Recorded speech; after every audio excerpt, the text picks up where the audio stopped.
And welcome to the stream. How we doing, everybody? It goes well, Zoo. Thank you for asking. Also, welcome in, Honto. How we doing?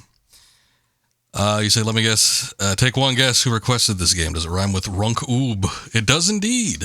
How'd you know? Welcome in, Akuma.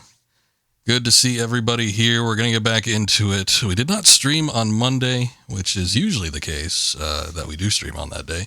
So, we're doing the rare Thursday stream, and we're going to do what we would have done on Monday, which is a little more Dave the Diver.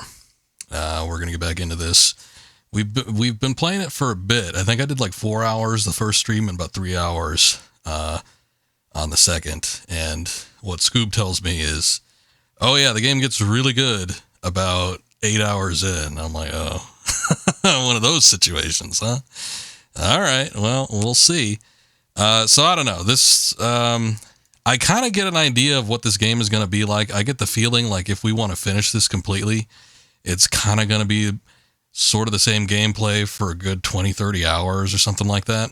So, we'll see. We'll see. I don't know if I'm going to keep up with this one on stream for too much longer. This might in fact be the last one. So we'll see how long we could do for tonight. Scoob was asking me if I did want to do a little bit of multiplayer. I don't know if he still wants to do that, so we could be doing some Fall Guys or something a little bit later on. But we'll see. But anyway, let's go ahead and get started. We'll pull up Dave the Diver, put a few hours into that, hopefully at the very least, and yeah, continue on. Let's see.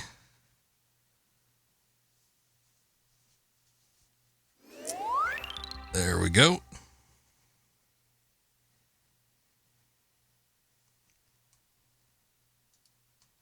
Maybe. Game is loading. Just got done watching the new Wolfman. Oh, the movie? I saw a trailer for that recently, and I was not even aware they were making another one. I have no clue who the director was or anything.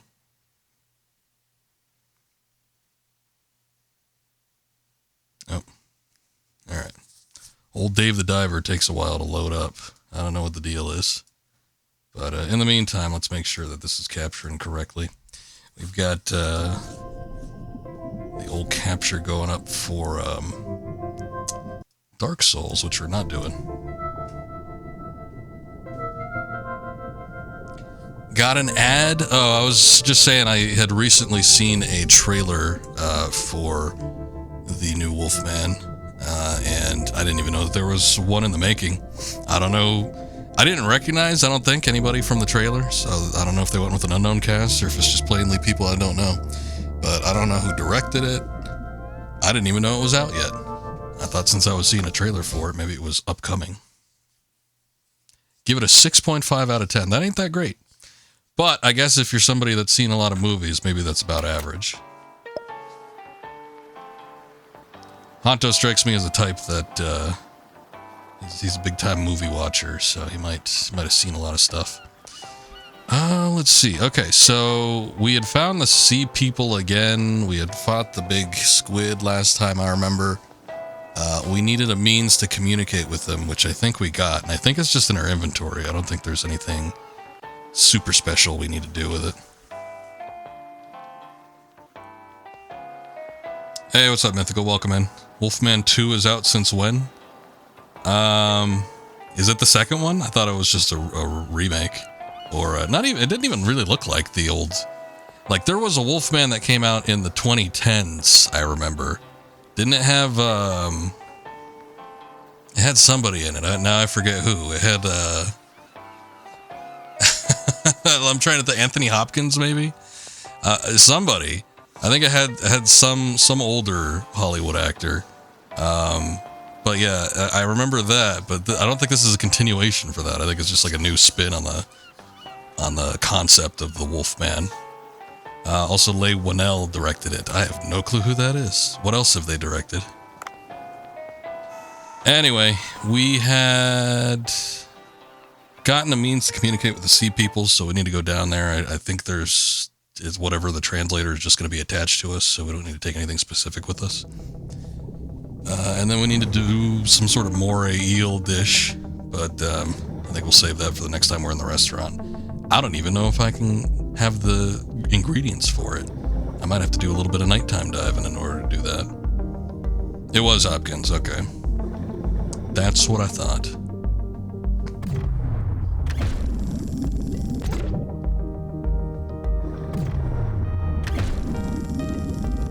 And I want to say I even think I remember watching that back in the day, but I couldn't tell you anything about it. I get the feeling like it wasn't great, but I could be entirely wrong about that. It could have been amazing. But somehow I get the feeling like it wasn't. Green humphead parrotfish. I remember there was a... Oh, there it is. Okay. There was a quest of some sort to get jellyfish for jellyfish dishes, so I think it probably wouldn't hurt to tag a couple.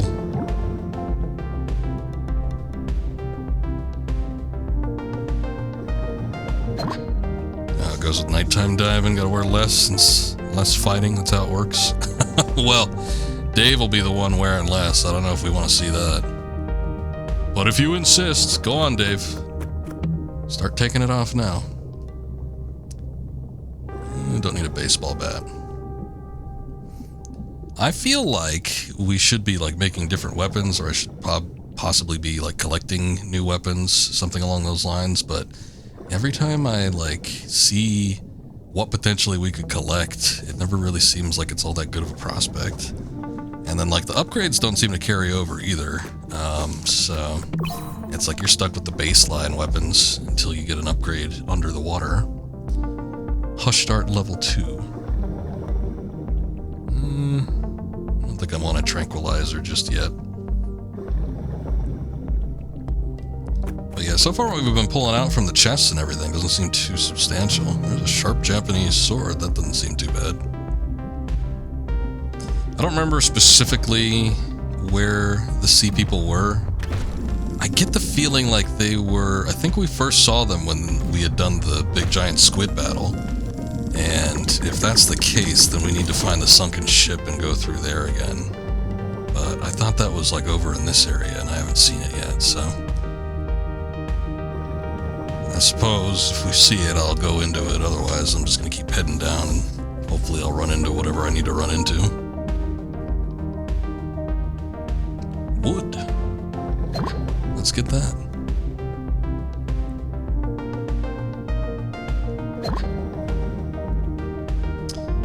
He helped write the original Saw and Insidious movies. He also directed Upgrade and Invisible Man. Okay.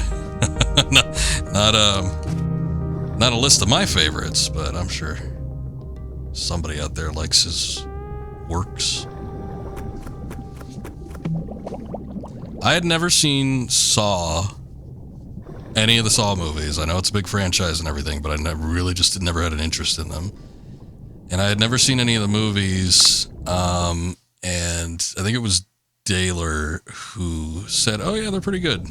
And I'm like, well, okay, I'll give them a try. And that was around the same time where he let me borrow his copy of the Saw video game for PS3, the first Saw video game. I guess there's a sequel too. And like around that time, I think I had seen the movie before I booted up the game because it was heading in my direction, but I didn't quite have access to it yet. So I'm like, I'll watch the movie and see what this is all about. It's a movie. You know what? It wasn't terrible, but for like I don't know, I guess for like the first of its kind, maybe it was more innovative when it first released, but boy, it seemed kind of dry. That's about it. I never really had a desire after seeing the first one to watch any of the sequels, so I hear they get a little more bombastic, more along the lines of torture porn after a while, which, you know, that was one of the reasons. Like, I'm good on that. I don't think I want to see anything along those lines, but yeah, the first one wasn't even all that bad. It was just kind of slow. Also, he is not for everyone. He's a pretty big name in that world, though. Okay. I'll take your word for it. I've never really been a big fan. I love horror movies from the 80s and prior. I'm a big fan of, you know, like the original Texas Chainsaw Massacre. Some of the Jason Friday the 13th movies are okay. I get a kick out of some of the Freddy Krueger stuff. I think some of them are kind of schlocky but fun. But like, yeah, the horror movies I like, maybe, you know, the Carpenter's Thing and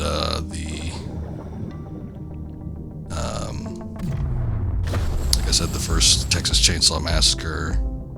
I'm trying to think of what else I even like. Evil Dead 1 and 2, I guess. Army of Darkness isn't really a horror movie, but I like it well enough. But there's a number of things I do like, kind of from earlier. But once you get into like the 90s and 2000s, start losing me there. Also, you call Saw junk food. First Saw is interesting stuff, but after that it's just gore porn. Okay, I got you. That's kind of what it always seemed like to me, the series in general.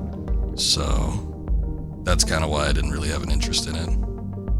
You know, I never saw Insidious. Wow, was it an Insidious movie? Okay, so there was a movie that came out, and it was like a return to a relatively recent horror franchise that I think started in the 2000s. God, I want to say it was an Insidious movie, but I was watching it with a group of people, and I think it had come out like either early last year, or 2 years ago. I forget when. But it was like the worst movie I'd ever seen. That's a little drastic, but it was called like whatever the franchise was, and then it had like the subtitle of, I think, The Red Door, maybe. It was really bad. They had brought back like some of the original actors, and like the original actor that was in the first movie had like a kid or something like that, and the kid was like getting cursed by something. I don't know. I was half paying attention to it, and I get the feeling like that wasn't the problem, but it was really not that great. But I don't know if the rest of the movies in that franchise are just as exhilarating, or if that was a particularly bad one.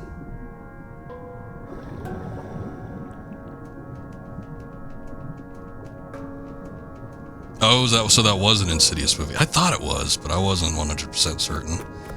Sometimes with that group that I watch movies with, they'll just put on a movie and they barely even say what it is. They're like, we're watching this now. What is this? Don't worry about it. All right. But yeah, that one wasn't great. What the hell? How did I lose oxygen so fast? Shit, was there an oxygen tank?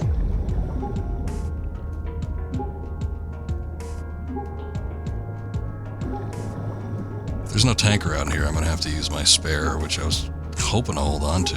Oh, there's these. I forgot about these. There we go, that's good. Tough competition because Nut Job is on your list? What is Nut Job? Oh, god, and I used the oxygen by mistake. I forgot I had switched over.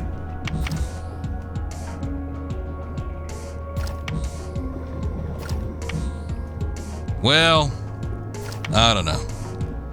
I'm all for giving things a fair shake, so at some point maybe I'll take a peek at the earlier Insidious movies. That's an Opa. Looks like a sunfish. It's the first time I've seen one in person. Maybe I'll take a picture as a souvenir. Maybe I will. Oh, it's gone. Cool. Optional gold. Capture 2 Opa at once. Alright, let's see if we could do it.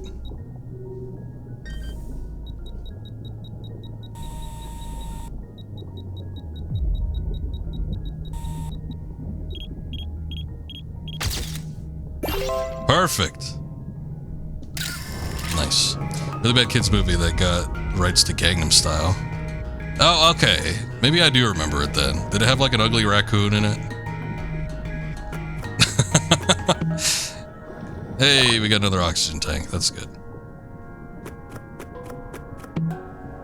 I didn't know that it had anything to do with Gangnam Style, though. But yeah, I suppose I do remember. Okay, yeah.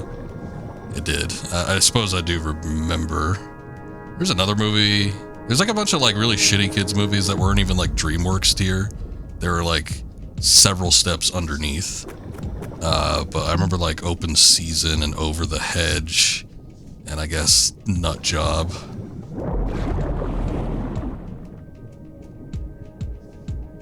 Won an Oscar? Oh boy, it must have been a dry season. Did Disney not put anything out that year? Or are you just being completely sarcastic? If it did, oh boy. That must have been a rough year.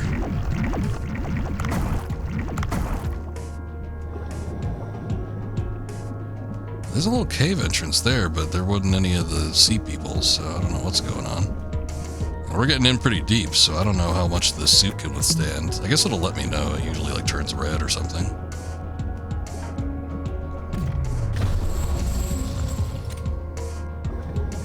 Okay, you were being sarcastic.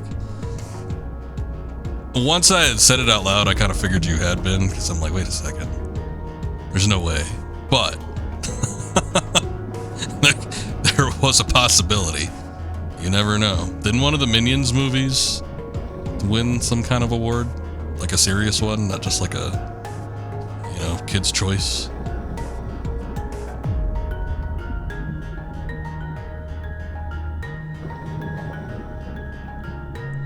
I remember when Alpha and Omega came out and the rush of DeviantArt pics.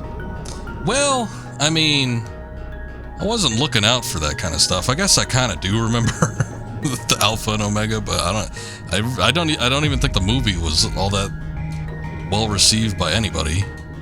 I think people were just like, oh, look at that.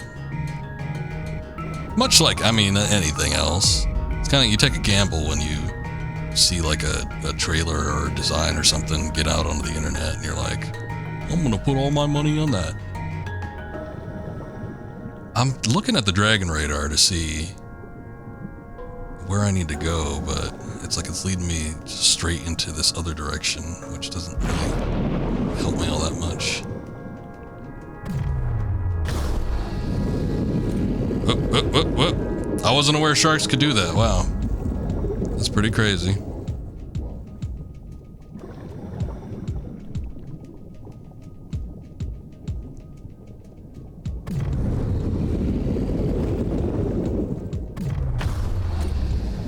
Oh, good. We knocked him out.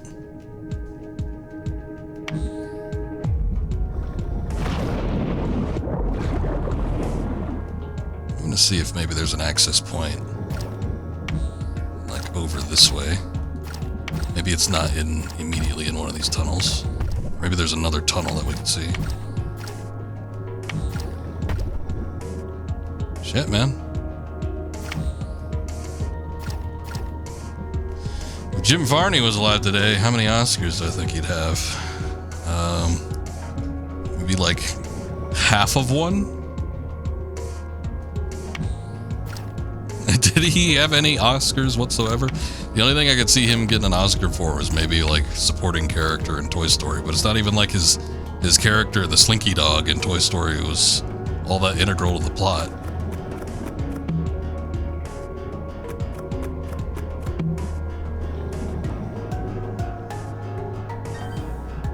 Ah, here we go. Okay, so it was another cave.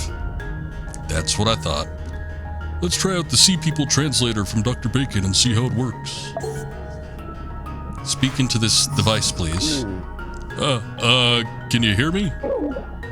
What? How's a human speaking our language? An interesting creature. His body looks different from that of the humans we occasionally see. Well, in any case, right, I should introduce myself. My name is Suam.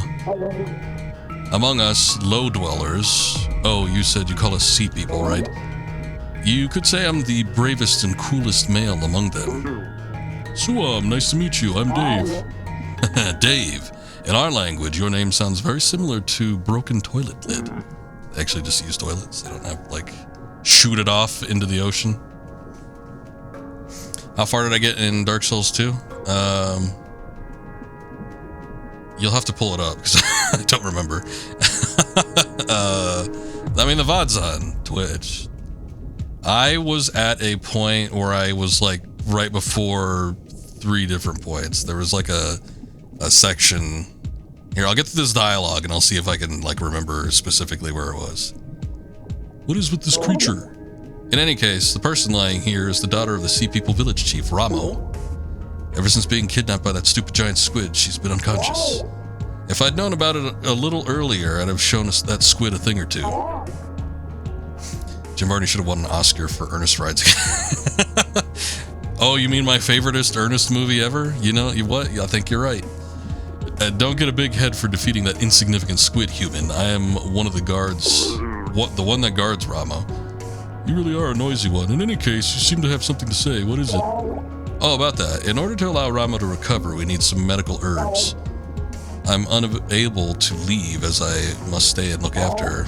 Human, you must acquire some medicinal herbs to help Ramo recover. The feather coral and lily coral grow in these parts. Please make them edible and bring them to me. Make them edible? How do I do that? You know a chef. That's for you to figure out, human. Go find a chef to help you or something.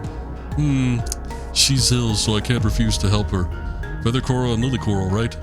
I guess I'll take a look around first. So... here's the thing with Dark Souls 2. I don't even know the names of any of the places outside of Majula and the gutter.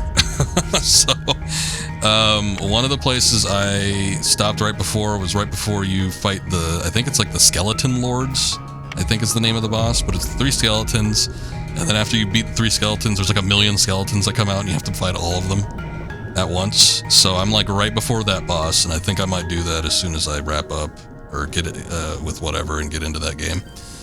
And then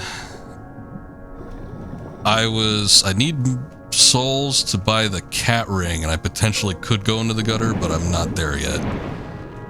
And other place, I need a fragrant branch of yore in order to unpetrify the woman that's in front of the door mechanism before you get into like the Shaded Woods area.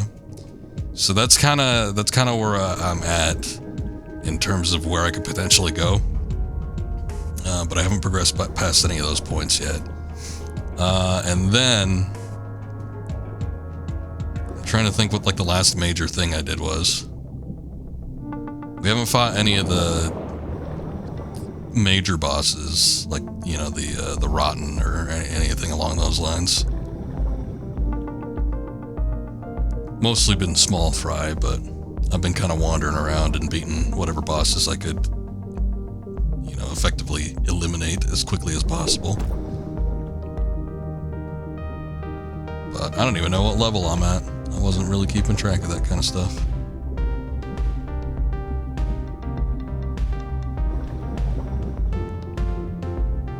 We'll probably get on to Dark Souls 2 pretty quick, though. Maybe by next week's stream block, I might do that one first. No. God damn it. Wanna pick a fight, huh? Look at you, now you're asleep. Hey, what the hell was that? Oh, okay. I thought you had to tap those.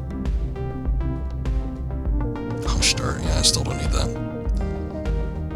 You knew I would honor other people's redemption, but I would not honor yours if you requested a game. If you had the points to redeem something, I probably would, unless it was something I either couldn't get a hold of, or it was against TOS for Twitch. You were like, can I recommend, like, whatever, the penis game or whatever that was? It was like the one where you play as like a bunch of dicks, and I'm like, no, that's specifically banned on Twitch. And it's like that was like one of the 24 games that they specifically name, like, don't stream this or you will get banned. And I'm like, nah, can't do that one. Of course, you didn't redeem points for that, Hunto. You were just like suggesting it. You're like, can I do that one? And I'm like, no. I know I've specifically seen that one on the list. Also, did I get far in the Lost Bastille area? You have to break down the wall to get to... Yeah, I did that. We got about as far as we could. There's the one boss in there, which I usually save him for kind of last, but I don't know what those bosses are. They're like the Lord Vessel boss equivalents of Dark Souls 1. But yeah, all that those group of bosses I usually save. I try to explore the areas as much as I can, and then when I'm finally finished, I'll go and do those bosses. Of course, if I come across the Rotten, I'll probably do that one just because he's sort of easy. I need to find where these corals and stuff are. We got Miso.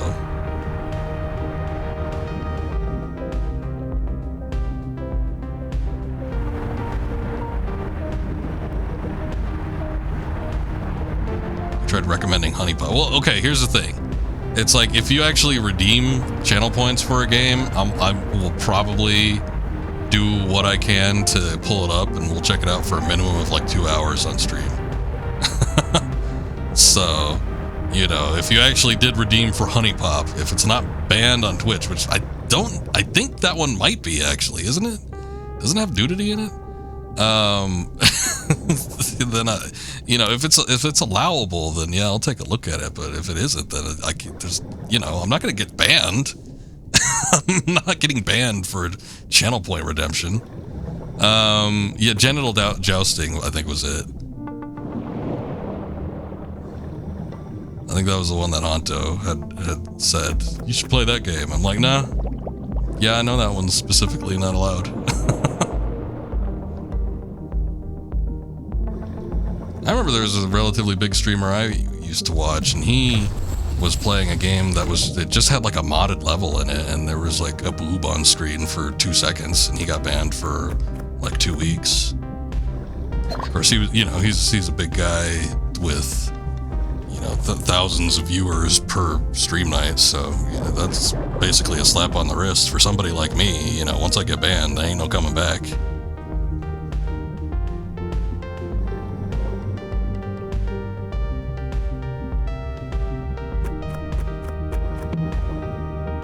What is this?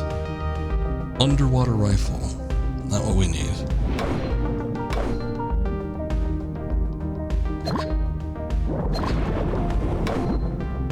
I think honey is banned. I think it is too. I was like starting to think about it like once you said it, and I'm like, wait a second. I think that one might not be allowed. Oh, bullshit. I can't actually hit him when he's in there. Okay, I'm gonna go back up for now since we're overweight, and we will see about maybe collecting these corals and stuff on the second run.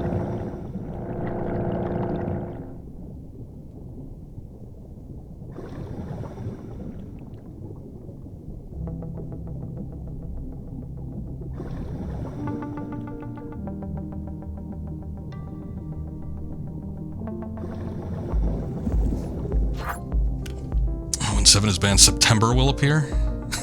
What relation is that? The 9? Looking at my redeems for all the Steam keys, you own all the ones you'd actually play. There are a few others that I don't have listed because you can only fit so many characters on a reward redemption.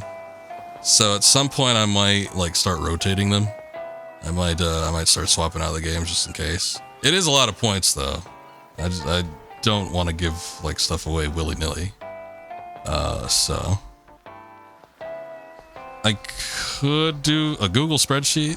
I could do a paste spin or something maybe, but you know, at the same time I don't want to like give away everything. I don't want to potentially have everything available. I might do like I said and do like a rotation of some sort. But maybe I'll include it in the header that pops up every now and again.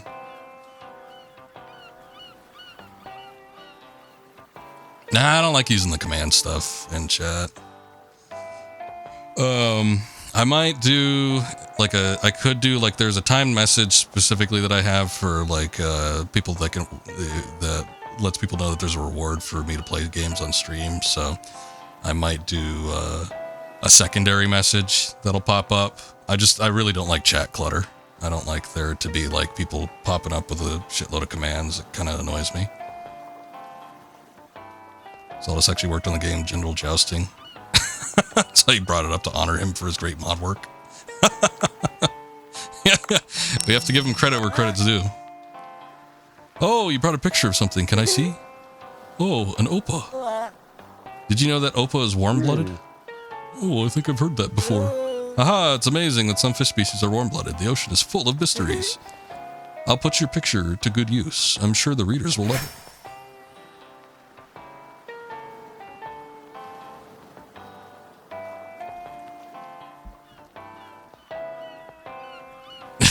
Okay. I think I get what you're going for. Yeah. El Siete. El Siete. You know that the Spanish community that knows me for what I do, they just call me L7, which I thought was funny. I thought for sure that they would call me Siete, but no, they just call me L7, the 7. Of course, I don't think the L is anything special. I think because anytime they call another artist like something, it's usually like L, whatever their handle is. Would I rather make you a mod for a week or do a 24-hour stream, no sleeping? A week is a long time, Honto, but here's the thing. I don't know. It seems like you're usually the busy type, so I don't know how much of a detriment you can have on my stream when I only stream 3 days out of the week. So I might take the risk and do the mod for the week, but I'd have to mull it over for a bit. There are photo spots all over the place. I don't know if I read that yet or not. Or whatever.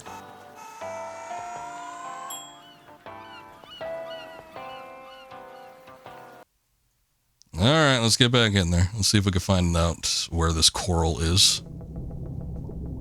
There's a shitload of coral just right down there.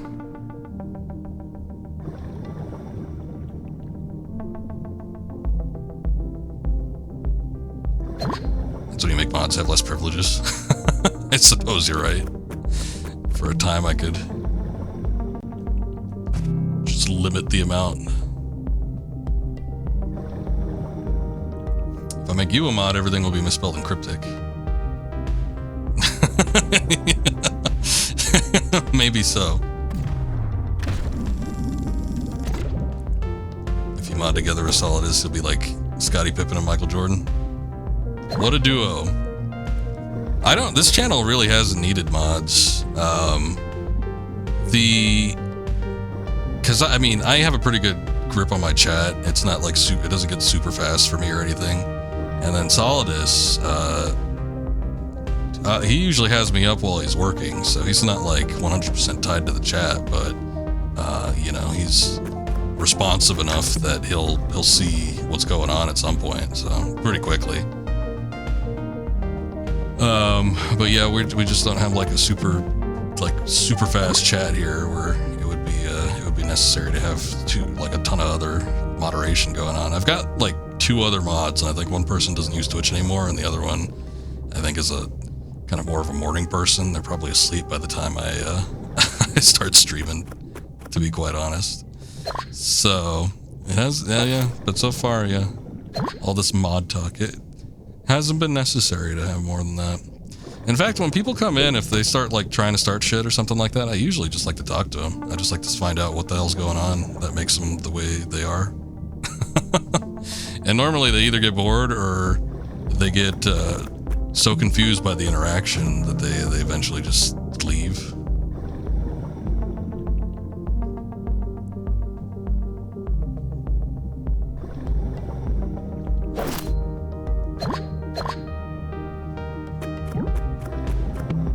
I think Solidus, you had to. I did catch that you put a timeout on somebody the other night though. So you have exerted your power. The thing with me is like there's a certain way I like moderation to be handled. I don't like to rule the chat over with an iron fist. I'm very lenient with people, and you know I like people to be on that kind of same wavelength. So they would have to know me and my personality, and you know what I like to do with people.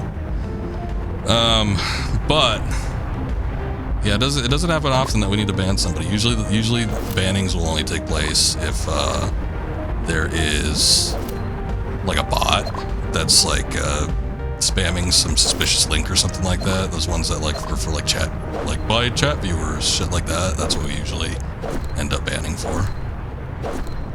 Anything else, it's like, who cares, really? Done that and ended up being good friends with one. I can't say I've been good friends with anybody that's, you know, been attempting to troll or anything like that, but at the very least, I've talked down a couple people. You miss Solidus swinging that massive hammer. I know. Actually, I think that was just last night. Now that I think about it. All the days blend together, but I'm pretty sure that was just like, I don't know, probably 24 hours ago. Get up here, goddamn.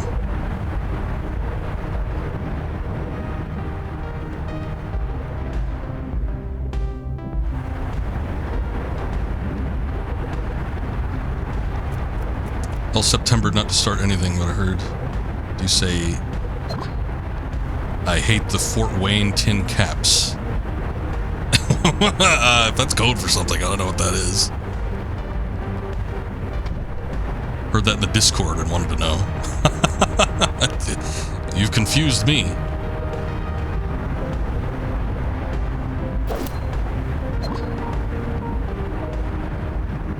Actually saw Solidus in another chat getting into it with some other viewer. And Solidus told him to bring his bitch ass to the Zep stream and ban you so fast.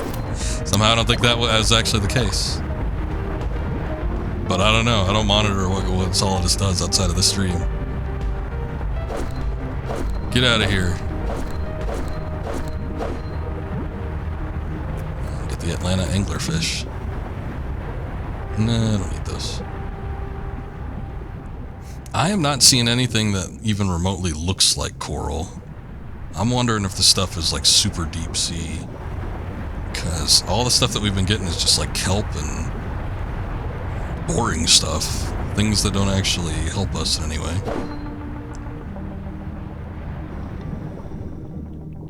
I'm also going to need an oxygen source in a bit here, otherwise I'm going to have to use my tank, which I don't really want to do.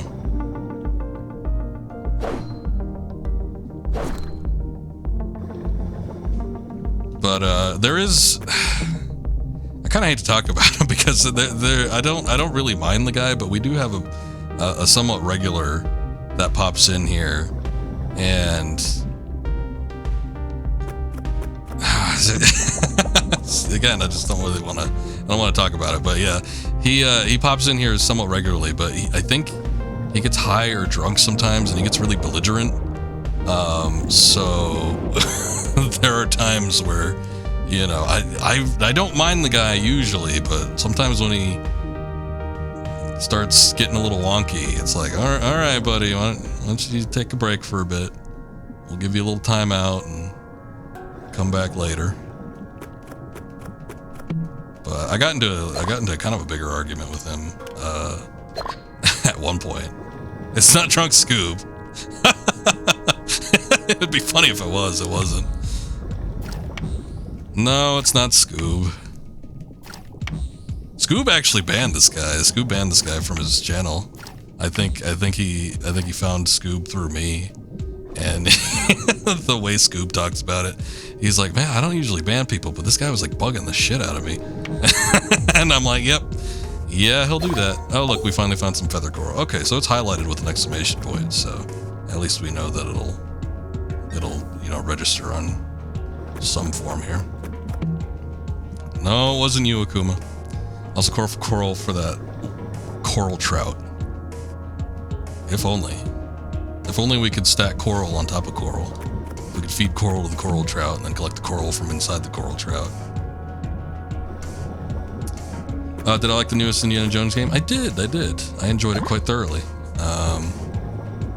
There were certain aspects I didn't like about it too much. I didn't think the combat was it didn't feel as polished as it probably could have been. I think back even to like the simpler forms of combat, like the brawling system that was in Emperor's Tomb, and that was just, it felt like it was a million times better than the first-person brawling in this one. But you know, the game wasn't primarily about combat anyway. Somebody came in here and was saying, "Oh yeah, the combat's so bad I can't." Or no, they weren't even talking about the combat. They were talking about the sneaking. They were like, Yeah, the AI detection is so horrendous. I just went around and shot everybody. I didn't find that to be the case. I think maybe if you're not used to like sneaking games, maybe you might have an issue with it. But I thought the stealth segments and everything were perfectly fine. I didn't have a problem with any of it really. But yeah, the combat wasn't great. But the puzzles, the visuals, the story, the voice acting, everything was spot on. It was a really good game. Because it was on Game Pass and stuff, I could get the feeling like it's probably not going to be reflecting as it performed all that well, as is usually the case with Game Pass stuff. So unfortunately, this might result in it not being a game that's going to be a series of games. It might just end up being a one-off, which is a shame. I would like to see what Machine Games does with the series if they were to continue on with the sequel, but yeah, I don't think that's going to be the case. Oh, son of a bitch. I had plenty of oxygen. It was the stupid jellyfish. And I don't think I've got a quick means to get out of here.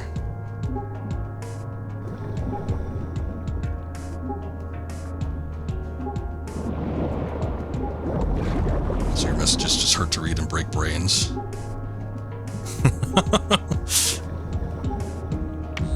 I suppose it depends. Ah! I accidentally touched the thing. I didn't even collect anything all that great. Let's just get the, where the hell is it? Maybe it counts as a key item. I thought I got like the feather coral or something. Huh. Yeah, I don't see it in the inventory. I don't know what it is. Yeah, touching the thing. I know, very descriptive. I don't know what it specifically is. It's like a poisonous form of coral or something that retracts when you hit it with UV. But it damaged me regardless while I was trying to get out. Oh well. That wasn't a super productive run. But at least I kind of know where I need to go and everything. Next time I'll try to make sure that I have an oxygen tank spare down there, just in case anything like that happens again. We don't usually run into those exploder enemies. They're just as bad as the exploding enemies in Dark Souls 2.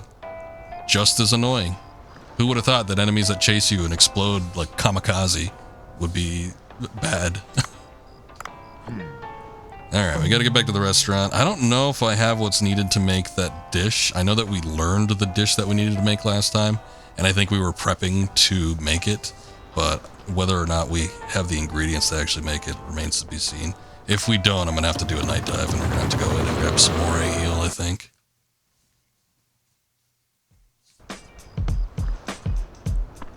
Okay, so let's look at the menu. Moray eel curry, I think that's what we need. So we have enough. Can make 3 of those. We've also got barrel jellyfish sushi. We can enhance it if we want, sure. Oh, look, he's doing the salt thing. That actually, I remember hearing a few years ago that was actually the subject of a lawsuit. There's a guy that pours the salt down his forearm in like those TikTok videos or whatever the hell he posted it on. And people started doing that, and I guess he didn't like it. And he was like, that's my thing, I'm copywriting that. And he was actually looking to like sue people or companies for doing his little salt pour gesture. So I don't know, I guess that probably got resolved or didn't get resolved. If it got resolved, it wasn't in his favor because apparently it's in this game. So good on people for not allowing him to copyright a gesture.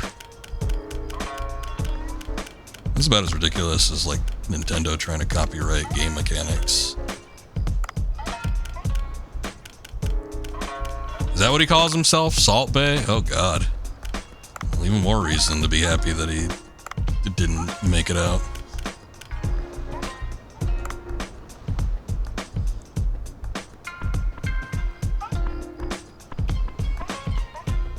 Let's get ready to humble. The salt guy?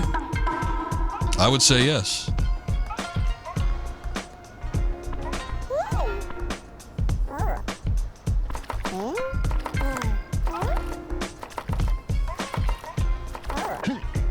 Wait a second.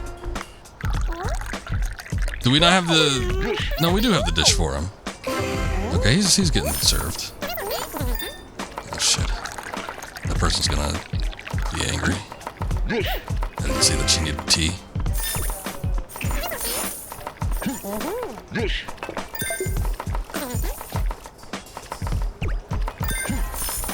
I think this guy needs something additional, but I don't have the ingredients for it. I need 2 more moray eels.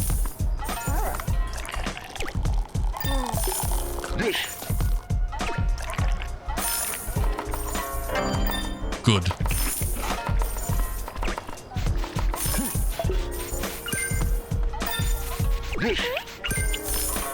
I'm coming. You just wait a damn second. Ah, 20%. How the hell do I manage that?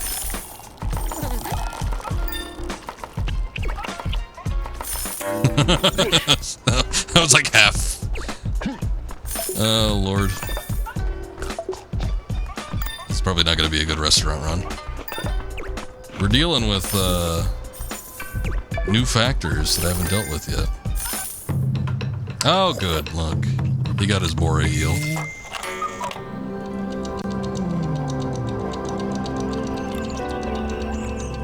It's just like that movie, Ratatouille. Didn't I try to sue people for trying to steal my trademark move, being late to the dentist? No, I didn't. I feel like everybody has the right to be late to the dentist. In fact, I encourage it. That's the taste I remember. Oh, I'm glad you liked it. The food brings back memories. One time, a young man who lived with a sick mother in my village was bitten by a moray eel, keeping them from going into the sea any longer.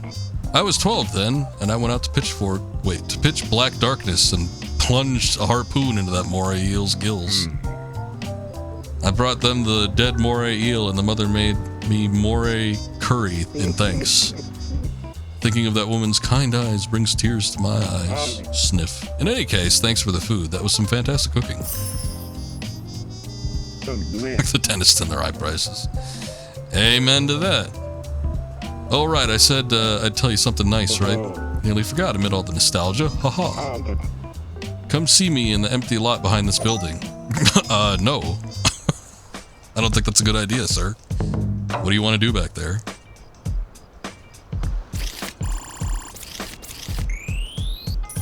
Oh, yeah, that wasn't terrible. I thought we'd do a lot worse. Considering I missed a couple drinks. No, I missed 1 drink and I poured 2 bad ones, but still. We did okay. It's getting more hectic. I think we're gonna have to hire more hands.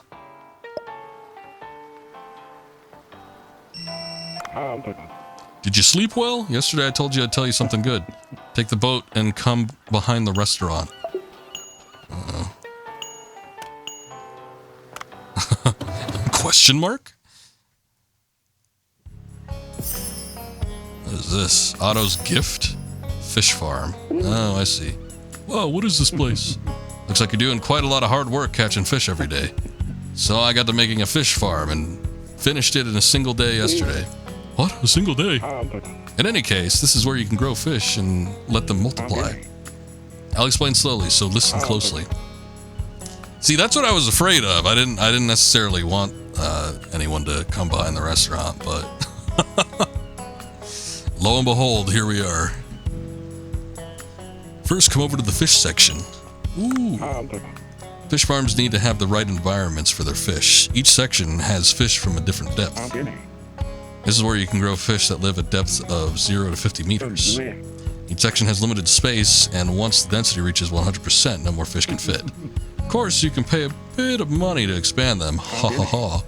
Each section is equipped with its own camera, so you can look inside. Now come along. Wow, look at that. Nice, isn't it? I added a few fish to start you off. Whoa, it's like an aquarium. Just staring into the water is enough to make you all peaceful inside. But that isn't the purpose of this fish farm, of course. I'll tell you how to pluck them out so they can be eaten. Pay attention. Fish in the fish farm can be sent to Bancho Sushi to be used as ingredients or sold directly. Even if you fail to catch fish because you are so busy exploring, you won't need to worry. But how do we add fish to the farm? Simply catching them will kill them. Good question. You can farm them by collecting fish eggs. If you capture some fish alive, you'll sometimes get fish eggs. Those eggs will automatically be sent here. Oh, and one more thing. If you have 2 or more of the same type, they can also multiply. Wow, I see. I placed 2 fish each, so you should be able to see the results tomorrow. Wow, they breed in a day. That's amazing. Try coming back tomorrow. One of the mysteries of the blue hole. Alright, well, another means to catch fish, which is good. At least it means that we don't have to completely focus on fishing every time that we're in the fishing mechanic part of the game. Let's take a look at the phone. I don't need any new weapons. We can take a look and see if we can do any suit upgrades. You're glad that they included that fat guy to represent the fat community. I know, right? There needs to be more fat people doing excruciating tasks. That was my thing. I was like, he's so big. Like, would he not just, like, float directly up? He seems a little, like a buoyant man. Is this Dave's restaurant? The fish farm? He just swipes them out of the farm and starts eating them right there? Maybe. I don't know. I guess Bancho Sushi belongs to Bancho, so he can't take part in that. He only works there. It's not necessarily his. You know what? I'm going to upgrade the diving suit so we can get to 375 meters. I feel like we're cutting it a little bit close, even as far as we're going now. So we'll upgrade the suit to level 5, and I guess I'll do the air tanks as well. Am I fat shaming him? Sir, I would never. So what if he looks physically unfit and unable to perform any of the basic tasks that, you know, he's doing in any realistic setting? I'm not shaming him for that. I'm supporting him. Where is the... Oh, there it is. Management. I want to see if it's possible. It is not. Okay, I think we can only hire people if we're actually inside the restaurant.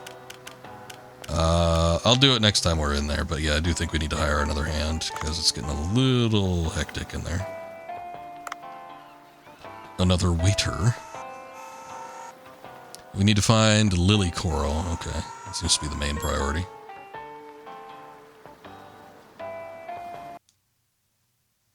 I gotta say, okay. This game isn't bad. I do feel like I would enjoy it more if I wasn't streaming it. I feel like there's things I'm missing while I'm streaming it. There does seem to be a decent amount of mechanics. So there's a lot, but most of it seems to weigh into kind of more of the restaurant side. The actual core gameplay is relatively simplistic. I wish there was a slight bit more variety when it came to the actual gameplay. And sure, I guess I could be using like different types of weapons, other stuff like that, but they don't really seem to give you too much to begin with. Better watch out, I might get a comm to do fat pics. Yeah, it might happen. You never know. Hasn't happened yet. I think people, based on what they see me draw already, I think people have an idea of what, you know, I'm capable of doing.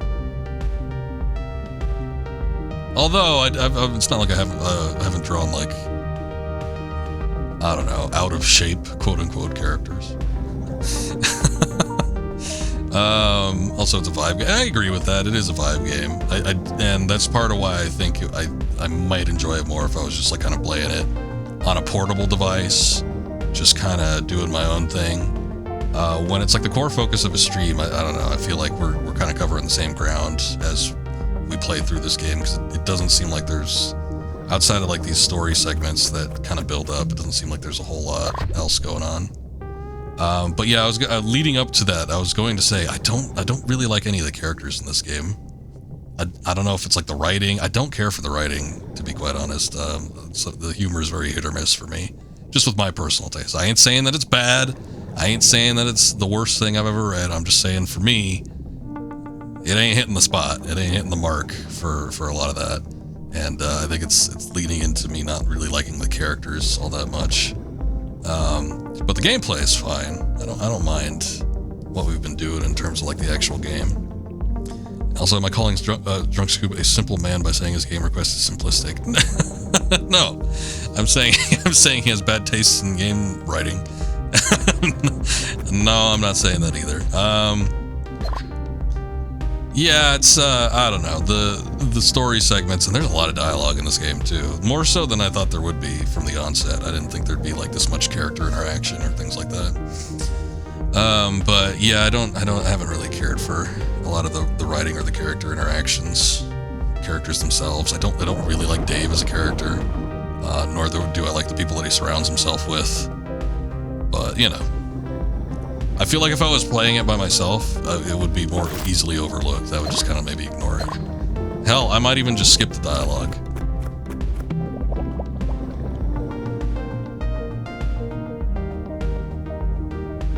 Also, he needs to hear what I said about, I'm guessing you're talking about me, what I said about your first recommended game. Was your first recommended game wasn't The Suffering, was it? Was it something else, or was it actually The Suffering? Now I forget. Oh, there's a tennis racket. We'll give it a try, why not? It's new.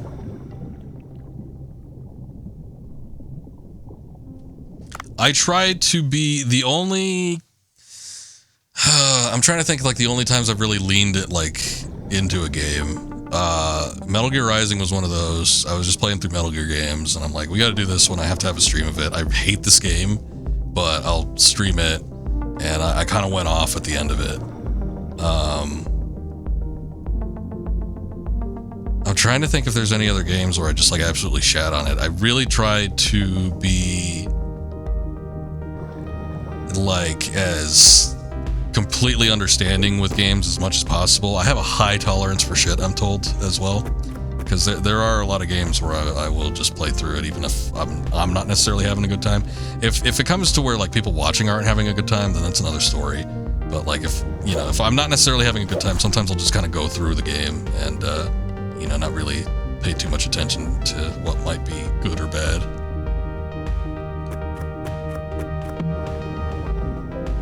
Also, do I remember AM Radio Steve? What? AM Radio Steve? No. Why Rising? It has shit game mechanics. It gets boring very, very fast. It has very low variety in what you need to do. It's got all the wacky characters, and it's got all the memes that people love, but like that can only get you so far as an actual video game. I hate everything about it. I hate the writing. I hate how Raiden is portrayed. I hate how kooky it is. I hate like all of the characters outside of Senator Armstrong. He's the only one that I feel like is actual somebody that you could like get behind and like, you know what, this guy's got some points, but no, we have to make a whole game where we have to, go against the only voice of reason. It's also potentially like what the game could have been. Like, I remember I was excited for Rising when it was initially proposed, and I remember seeing the demos that they put out for it, and I'm like, wow, this game looks incredible.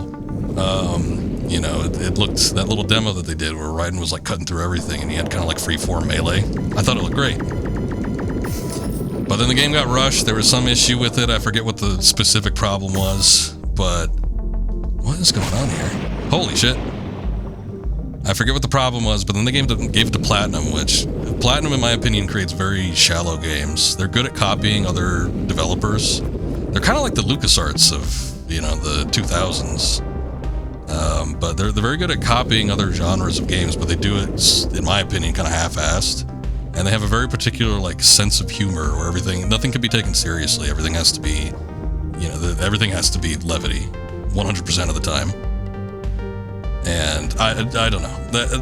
I'd have to like go over it again to give you like my specific gripes about the gameplay, because there's a lot of stuff I don't like about it either. I always hated the counter system with it. The counter and parry system was not intuitive in any regards. Eventually, once you get used to it, you know how it works, but it's very shitty. But yeah, I'd have to like actually play through it again to give you specifics on the actual gameplay. I don't remember liking, like, everything looked the same about it too. I don't like the level design for that game. But yeah, it has so many things that just annoy me that I really dislike it. It's such a stain, in my opinion, on the Metal Gear franchise, which is a series that I like so much. But, you know, everybody loves it because memes, right? It's funny. Haha.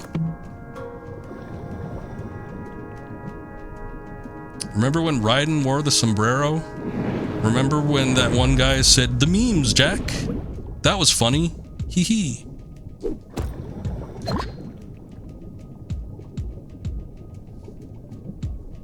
Yeah, I played through all of them. The DMC series. I played through.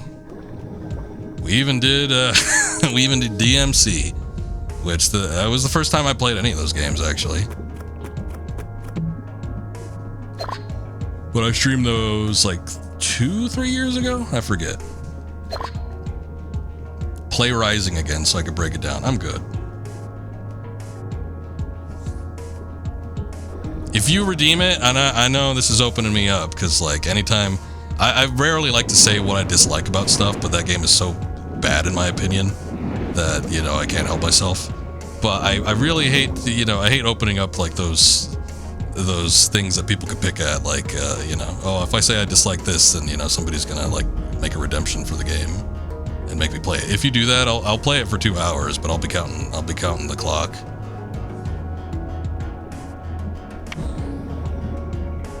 And it'll get shut down as soon as the 2 hours are up.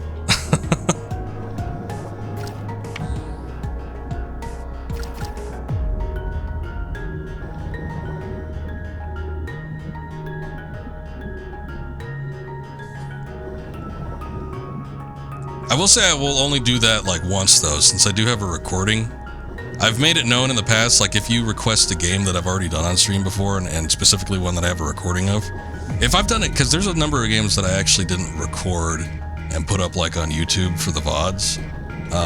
So if there's something like that, then yeah, I'll do it. But if it's like something that I actually have a recording of, I might ask that you choose another game. But like if you're super curious to see like how I get through, you know, like Metal Gear Rising or something like that, I'll do it for a little bit. We could take a look at it, but you know, I think you'll just see me be angry about it, and that's, for some people, that's fun. I think it's fun, like, you know, when there's faux cynicism and sarcasm, but specifically that key word there is like faux. I think when people sort of like overreact, it can be funny, but if somebody legitimately doesn't like something and you're watching somebody legitimately go through something that they don't like, it's not as fun as I think you might think it is initially. Like, you might go into it saying, oh, this will be great, you know? It's like somebody that plays, because I used to watch a streamer, and he would do stuff on, he would do just like any game on like Sundays. Like he'd usually go through packs of games that were like really, really bad games, like stuff made by like like a one-man crew, and you know, they had like bad visuals or bad gameplay, and they barely functioned. And it's like, if he was forced to play that for long periods of time, which there was a couple, like people were like, oh, keep playing it, but like the guy was starting to get like legitimately angry after a while. It's like, it becomes less fun. It kind of does.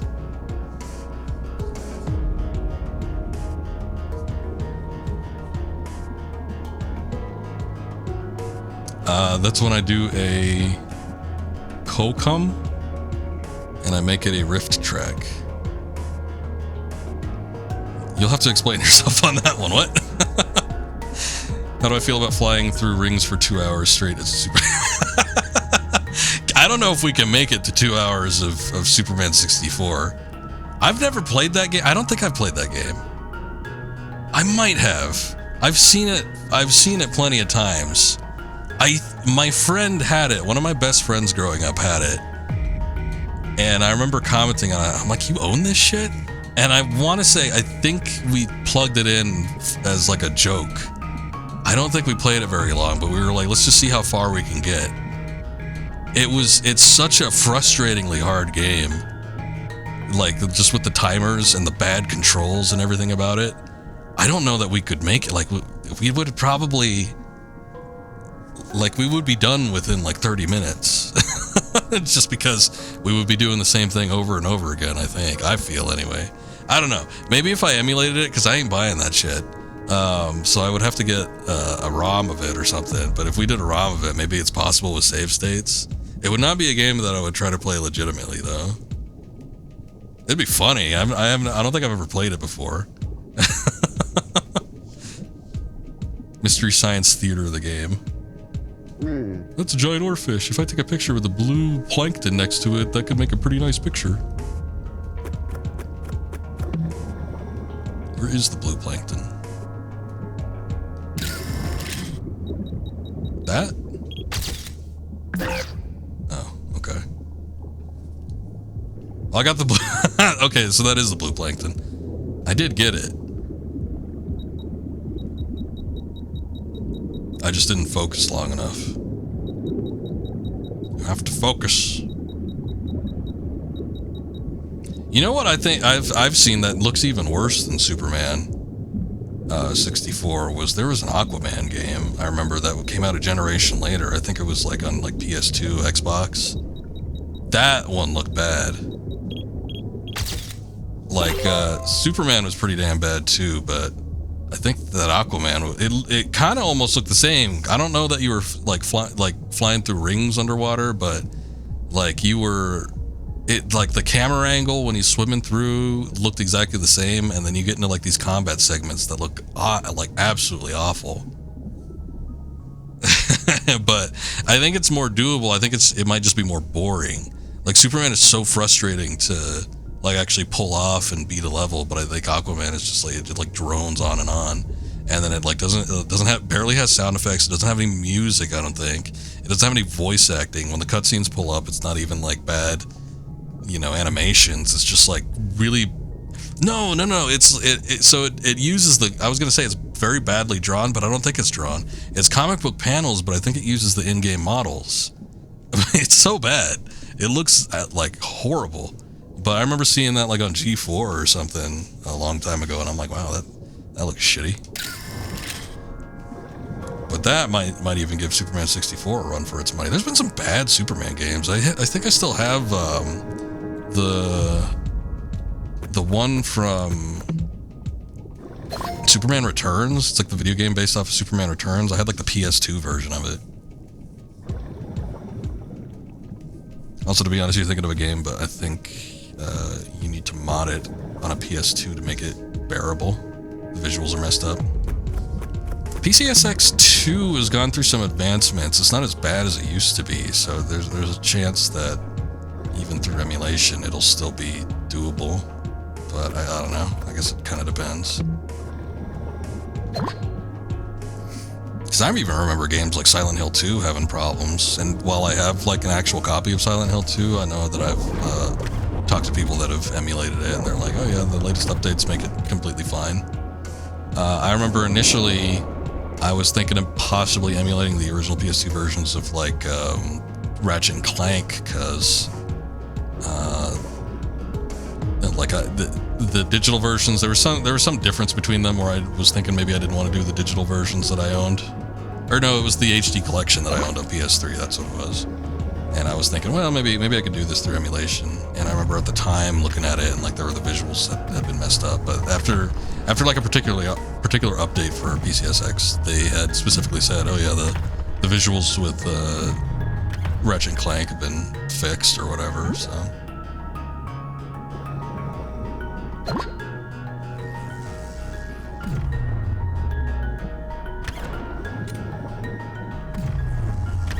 Yeah, usually if I'm doing PS2 emulation, it's PCSX. I don't think I've used another emulator for PS2, actually. I also do have a backwards compatible PS3. If it's a cheap enough game, then maybe I can find it in a local shop. Who knows? But I hate to make promises when I don't even know what it is that you're suggesting. Oh no, you don't. Get out of here. So killed me last time.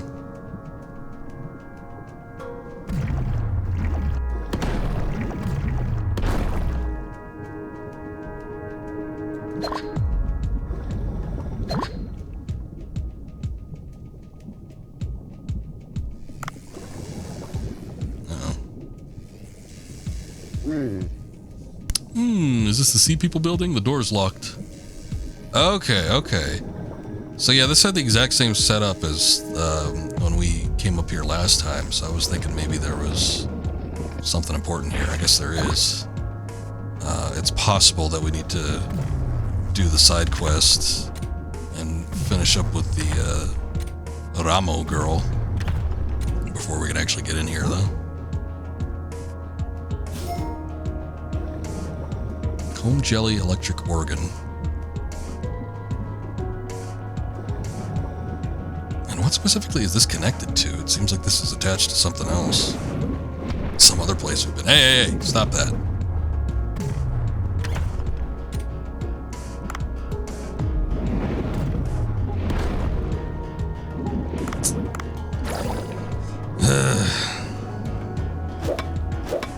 Oh, I need a pickaxe. There is the shovel thing over here. I guess I had a racket. Probably not going to be cutting off any coral or rocks or something.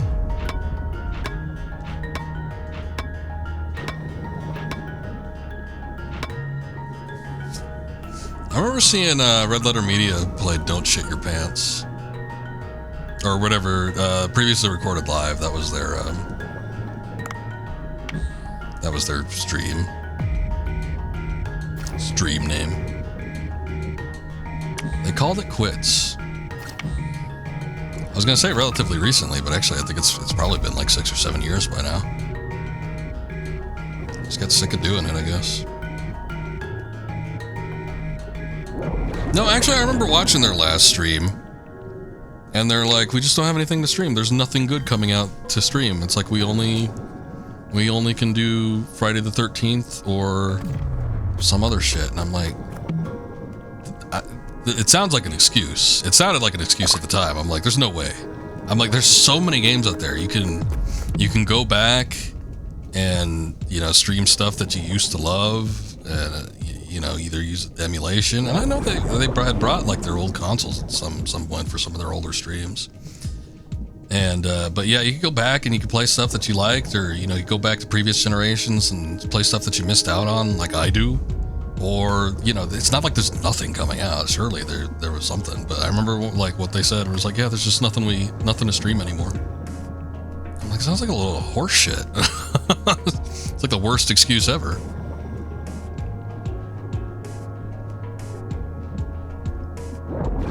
I think their VOD's still up. I'd have to look at it again. But yeah, I remember that was like one of their main things. It was like, yeah, we just don't have anything to play. And like, no, you must be just tired of it. You must just be tired of like the live chat and people like spouting memes at you and shit.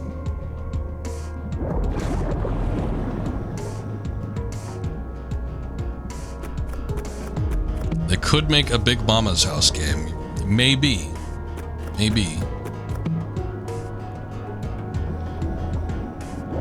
You'd have to get permission from Martin Lawrence, and I know that would be a hell of a task. But anyway, I think I'd be more interested in seeing what Genji's about. You're picking a bad time to redeem that, though, man. It's we're doing this, although like I said, we might be wrapping this up, but I am doing Dark Souls, and then we're doing Final Fantasy VIII, which is, with both Dark Souls 2 and Final Fantasy VIII are pretty long games. Although I am shooting for probably one of the quicker routes you can do with Dark Souls, so there is a chance that I'll be done with that one pretty fast, but we'll see. We'll see what kind of progress I make next week, but yeah, it's got a lot of stuff going on right now, but we'll try it. But yeah, I think I'd be more interested in seeing Genji. not for nothing, but I think I know what Don't Shit Your Pants is all about. It might involve not shitting your pants. That isn't to say that you like have to abide by those laws. It's more of a suggestion, really. Oh, shit.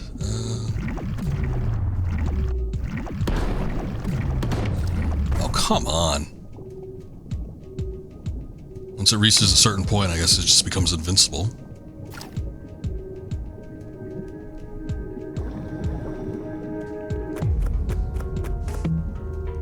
I'm pretty sure I can get access to it fast enough. I might already have it downloaded.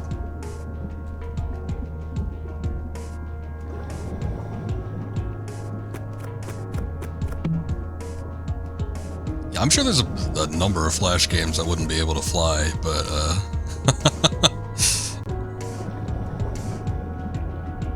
who knows?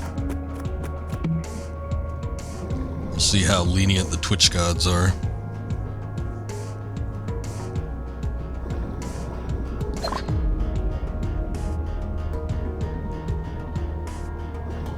Every once in a while, I'd see a stream that had a Flash game on it. There's been some interesting stuff. There's been some stuff that, you know, eventually got turned into, you know, bigger, better games.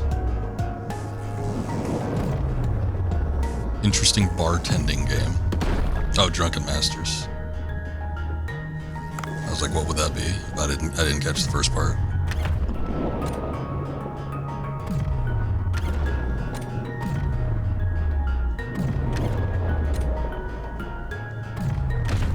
There was that Stickman game. I think that used to be. I think that used to be a Flash game that started out, and then they like rebuilt it in like an actual game engine.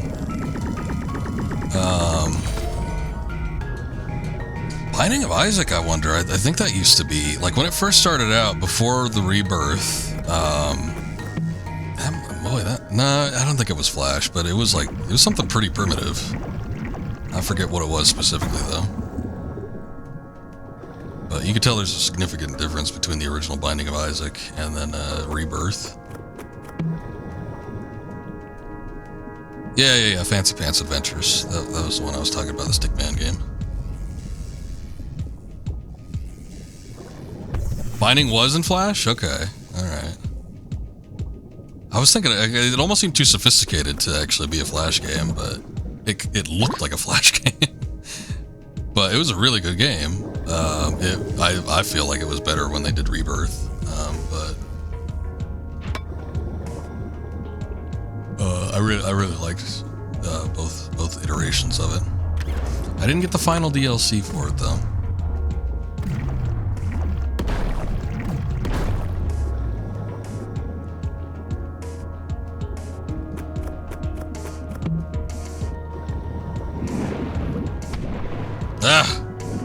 What is this?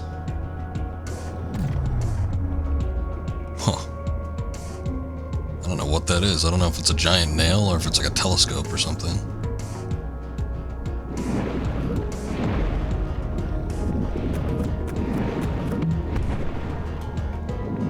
Trigger bomb trap. I wonder if I use it on there if it'll actually do something.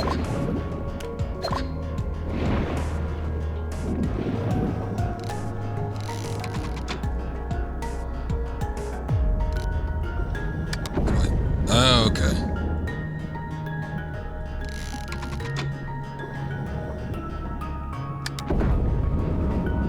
Alright, well. I guess it ain't doing whatever I'm expecting it to.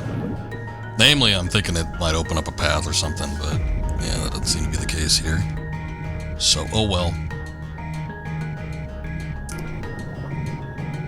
We might be able to do it as soon as next week. I'll see. It kind of depends on what we're looking at with this one.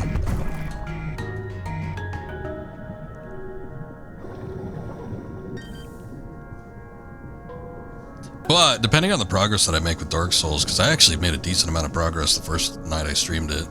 So if I can repeat that process, the only thing we got hung up on was the 3 Sentinels fight.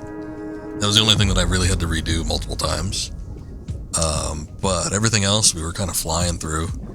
So I actually pretty happy with the amount of progress I made. If I'm feeling like I'm making pretty quick progress with it, I might do that one twice next week, just because it might be finished with super fast. We'll see though.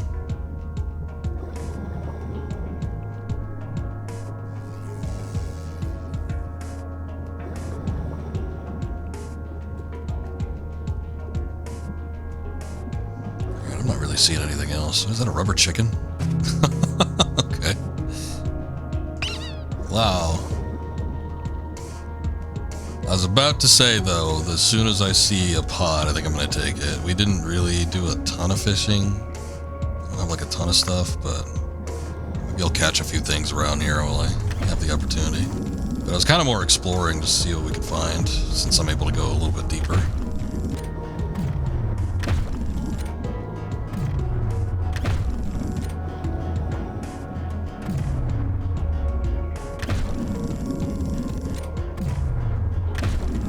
Is Genji the, is that the one with the giant enemy crabs? There were so many games, I feel like, especially in the early mid-2000s, where there was just like a ton of, I don't know, like, it seemed like they were porting over a lot of stuff that would have been more popular in like Asian territories. Okay, that's the second game, but it's the same series. Okay, so the Genji, I'm sure, is a little part of it. So that's why it sounds familiar. But it's like I can't identify all of them. But yeah, that's like around the time where like Three Kingdoms stuff started popping up. That's when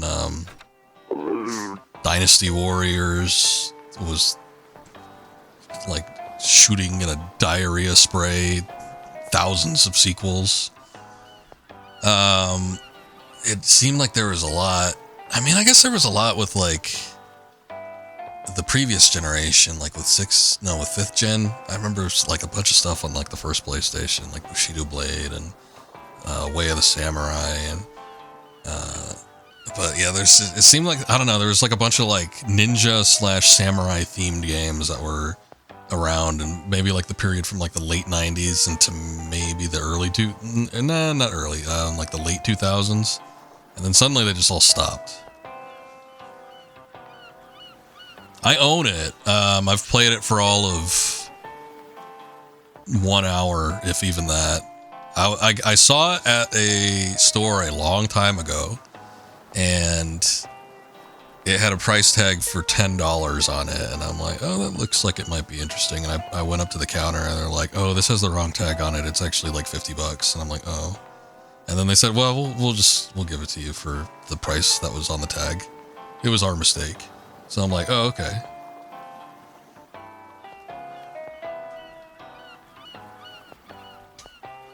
Oh, you know what? No, I'm actually not thinking about, I do actually own Way of the Samurai. The story I just told was for a different game entirely. What the hell game was that? I have to go look at my collection to see what it is. It's a physical copy. I have played Way of the Samurai 3 and a little bit of 4. I own both of those. I don't think I've ever played 2, and I think I own 1, and I've played a little bit of that. 1 was the one where you first get prompted by the guy telling you to go do whatever. He sets you off on your adventure, and then you could say like, nah, and then the game just ends.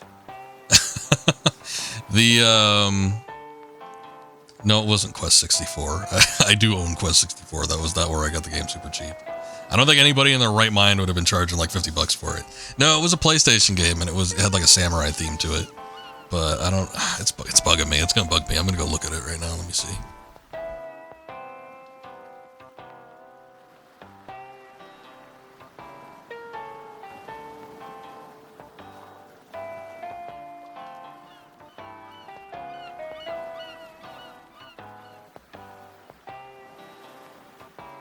Okay, I was partially right.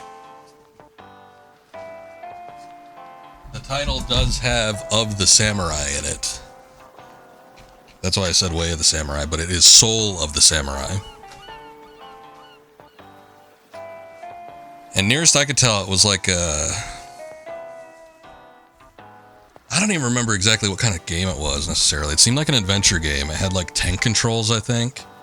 And you sort of navigated around like... in pre-rendered like backgrounds, so kind of felt like an old style RPG, but it also had tank controls, so it sort of felt like a Resident Evil-ish, but it had melee too. I guess it kind of reminded me of Onimusha, maybe. I don't know. It was a weird game, but I didn't play more than an hour of it. Anyway, we've been sitting on Dave here for a while. Whew. Seems like I got everything that Fussy Halffish asked me for. He wanted me to make coral edible, right?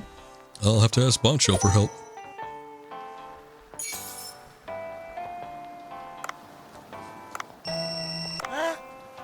Oh, you brought a picture of something. Can I see? That's a giant oarfish. I heard the fish was referred to as the god of ancient times. It's really huge, amazing. I'll put your picture to good use. I'm sure the readers will love it. There are photo spots all over the place. Thank you for your help and keep up the good work.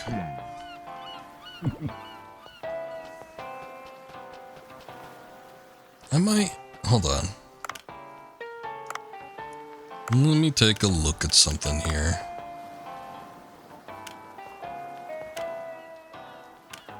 I think I want to say I do have a net gun. I want to give that thing a try I was thinking about doing before, though. Where we could take the box with us and then use the net gun and see if we could just, like, clean up on fish. Because if we catch them live, we can also get those eggs. And if we get the eggs, then we can start using the fish farm. And I don't know. I just feel like it would probably be a good thing. The only thing is, I don't know how to get the box in, like, our items. Like, I see this is the inventory, but is that all we could take? There's, like, the storage section here. But I need, like, the box to take with you, like, under the water. Oh, you know what? I think you buy it, maybe? Hold on. No. I don't need anything on the gun. Let's take a look at the shop. Okay, there it is, the waterproof box. Cargo that could be installed underwater. Acquired items will be stored inside, and stored items will automatically be retrieved upon leaving the water. Okay, we'll get it then. Okay, so we'll do a dive, and instead of like exploring down below, because I don't think there's really anything down in there, I think we'll just set up the box and see if we can net some stuff. It's a decent song. I was kind of just thinking about something along the same lines, but it's like as short of a loop as it is, it doesn't ever feel like it gets repetitive.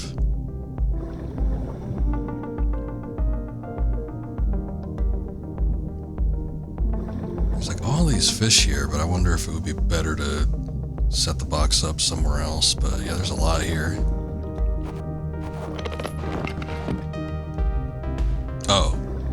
Oh, I thought it like sank onto a platform. I could have just put it anywhere, I guess.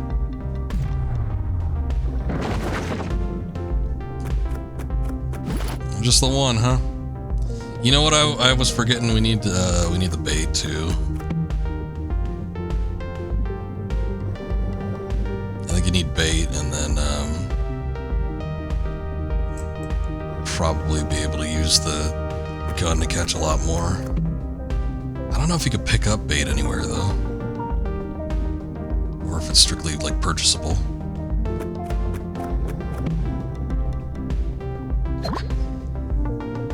Gotta ask, what would I rate the Godzilla and Mechagodzilla designs? So I haven't talked about it, but I don't even remember if I talked about it at the time when they came out, but I was sort of on board with the Legendary Pictures Godzilla movies when they first came out. The first one came out like in 2016 or something like that. And, you know, I didn't really have a problem with it. I thought it was a pretty good movie. People were complaining, oh, the monsters didn't fight until the very end. It was like, yeah, that was kind of the purpose. They were even sort of playing it up by the fact that, you know, every time you think there was going to be something happening, they would, like, you know, cut away or something. And I was like, yeah, that was the point. So you have something big for the end of the movie. But that was, you know, people didn't like it, so they started getting goofier with the sequels. The second one I saw in theaters, and I'm like, it's starting to get a little stupid. But I still watched it. I still thought it was entertaining. Kong Skull Island, I thought was pretty okay. It was a lot goofier than any of the two Godzilla movies that preceded it, but, you know, I don't know. It felt decent for the type of movie that it was. It was kind of like it felt more of a throwback, especially since it was like at an older time period. It did feel more like a throwback to like older, kind of sillier monster movies. So I thought it was fine. When they did the Godzilla vs. Kong in 2020, I watched it with a friend, and I was so put off by that movie, I pretty much swore off the MonsterVerse series from that point onward. I'm not gonna say it's the worst movie I've ever seen, but it was pretty bad. Two, I don't know. I've watched the Michael Bay Transformers movies, for instance, and I tolerated them up to about maybe the fourth one, and then I'm like, okay, I'm good on this type of thing.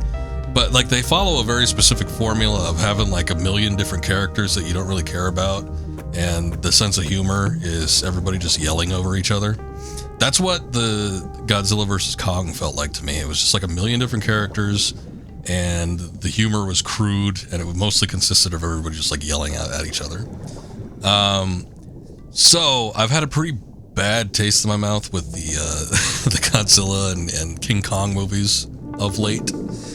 And I haven't really given it much thought. I do remember Mechagodzilla being at the end of that movie, but it all felt so like frivolous by the end of it. It's just like I couldn't even be bothered. That was like in the last 30 minutes or something like that. So when I saw the designs, like my first reaction was like, oh, I don't care. When I when I saw the animations, specifically with Kong, and we're talking about the things that were they just did a collaboration in Fortnite so that you could have their like skins and stuff. When I saw them, I'm like, oh, that's cool, but it's also disappointing because I feel like the portrayals are so marred from that stupid movie that like when I see it, I can't be bothered. Like mechanically they look fine, but I didn't watch that last movie. I'm pretty sure that Mechagodzilla was from the first one from 2020, not the most recent one. But like the King Kong with the fist, I don't know what the fist is all about. The facial region with Kong in particular is rigged really nice. I've seen a lot of people use a lot of different emotes on him, and I think it's hilarious. But I really hate those movies, and I wouldn't buy them myself. And that, I don't know, he's just like a big monkey too. I don't know. He's got like the little fists and whatever, but outside of like the facial animations, which you wouldn't even see during the gameplay, like when you're actually playing it, I don't really care. And the Mechagodzilla looks okay for like a video game adaptation, but God, it's so busy. It reminds me of, again, like a Michael Bay Transformers type deal. I would have much rather had a Showa era. Not a huge fan of the Heisei era Mechagodzilla. A lot of people love Kiryu. I'm not a big fan of Kiryu either, just because I didn't like those movies, but the design is on point. But, Godzilla vs. Kong is the new thing. It's disappointing that, that's probably the only adaptation that we'll get. At least Fall Guys had the Showa era Mechagodzilla. But, I don't really care for the Mechagodzilla design. I think it looks okay as like a game skin, but could do without it. You have a soft spot for the older Mechagodzilla. You were hoping for more of a destroy all monsters design. Yeah, that's the Showa era one I was talking about. He pretty much retained his look throughout I think 3 appearances that he had during that time period. Oh, the pink dolphin I met before. What if it gets caught by poachers again while wandering around alone? If we raise awareness about it, can't we maybe make it harder to poach? I should take a picture of it and get it published in Weekly Fish.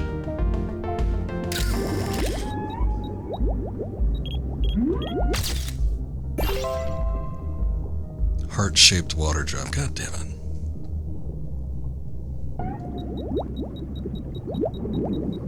The only reason why I was thinking there might be an alternative skin for Mechagodzilla, though, was because Fall Guys, and Fall Guys, obviously owned by Epic. Damn, he did that fast. Oh, it still counted, though, somehow. You don't see the heart, but it still counts. I'll take it. But yeah, with, they did the classic designs. They did the Heisei, like the 90s, 80s and 90s era Godzilla in Fall Guys for their suits, and then they did the Showa era Mechagodzilla, which I think just looks better. The one from the MonsterVerse, the Legendary Pictures stuff, it's just a little bit too busy, and I hate those movies. So it's like I have a personal bias against them, unfortunately, but also I don't think it looks as good as some of the other iterations. Kind of the same with Godzilla. I don't know, I don't like the pink.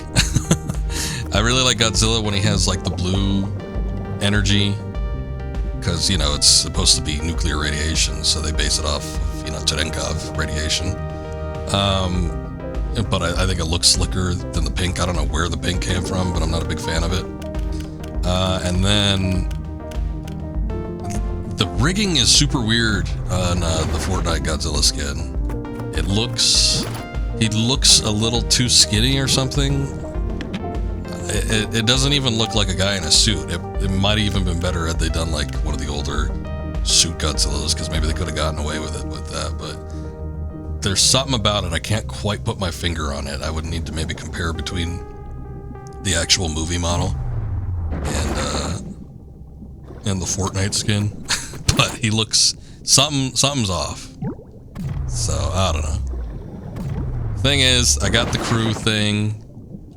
You know, next few times I level up in the game, I'm sure I'll get it eventually. So it's like I'll have it. I'll probably use it a couple times, but I think I would just use it for the novelty of it. I don't think I necessarily like the skin. I don't really like the representation of it, and then it looks weird to me. Something about it's off.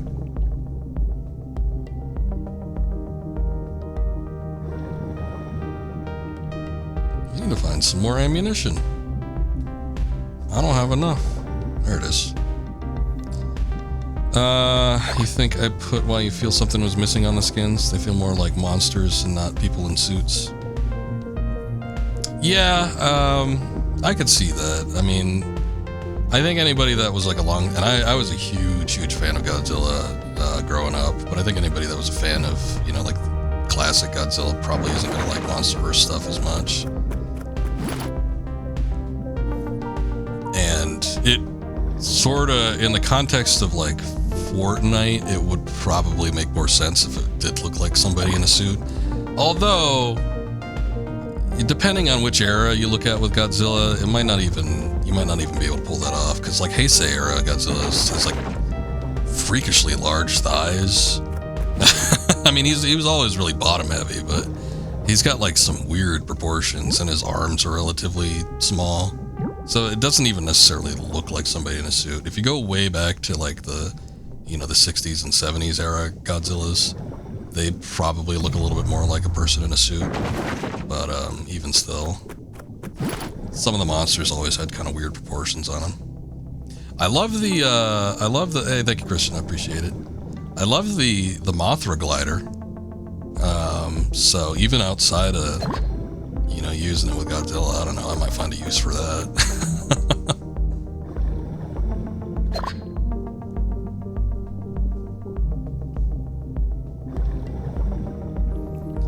They would just Peter Griffin the dude and just make him buff for like Godzilla. I mean, that almost might have had worked a little bit better. I don't know, if they went like a little bit more stylistic and made him larger than he actually is. I almost feel like that would work better. The thing is, he just looks too skinny.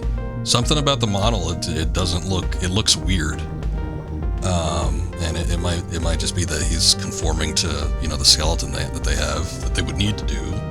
Like, you can't have like a super custom model where everything is specifically unique. That would, not only would that require a lot of work, but it would also break the game. Because if you had, I mean, somebody could find a way to take advantage of that. Speaking of Fall Guys, it's like, I think there was an issue with that they didn't account for originally when they had like the tall guy costume, where it's just like a big tall beam, and like the hitbox on it or something, there was something jacked with it where it's like people that use that costume had an unfair advantage. Like I think it allowed them to like almost like jump further. Maybe not technically jump further, but they could land on platforms that were further away, so it actually gave them like an edge in the game. And it's like if you had like a custom model or something that didn't conform to the skeletons and everything else that was already in place for the game, it either could put you at a disadvantage or an advantage. Somebody would find a way to exploit it.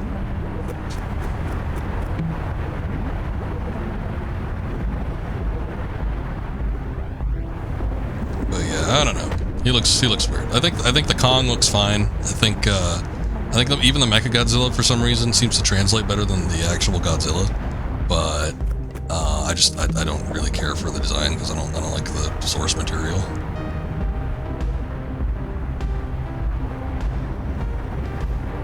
It's not bad though. I do like that it is something that is relatively different. I feel like it's different enough that, you know, I like seeing variety in that game.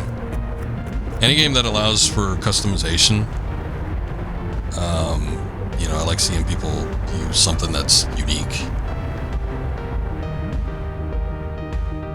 With like Fortnite in particular, I remember making a comment about like the birds, and it's like I wouldn't get any of the bird skins myself. It doesn't appeal to me personally, but I like seeing them. I like when people wear them because I like seeing something different outside of just like a, you know, person.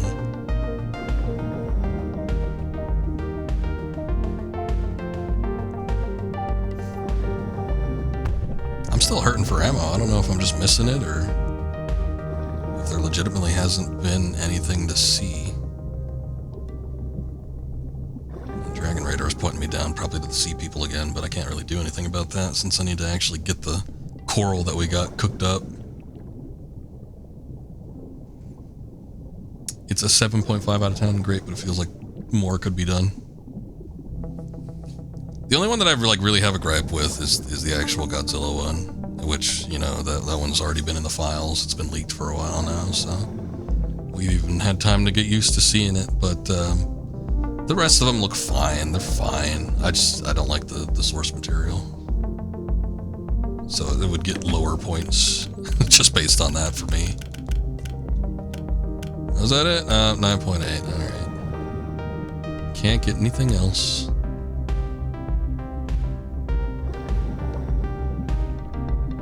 There's some ammo.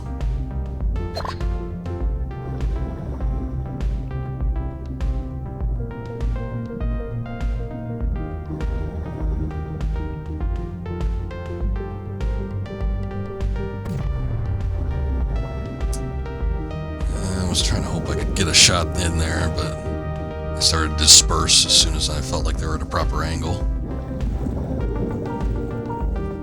The other problem with going down deeper is, like, it seems like when you're up top, like, the groupings of fish are more plentiful. The further down you go, the fish just get bigger, which I think they're probably not going to be able to fit in the net at that point. And then the other problem is it just seems like there's fewer schools. Even if they are on the smaller side, they're not grouping up like the ones up top would.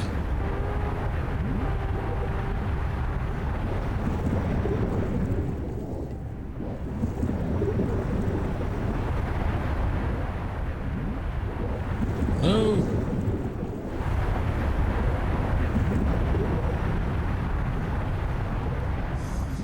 I would play more of Fortnite too. I haven't had time though. It's too many commissions coming in, and like most of my game time just goes to streaming.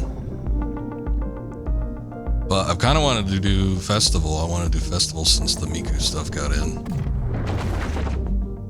But I pretty much just logged in to collect the skin, and that was about it. Oh, that's it? Just one? God damn it.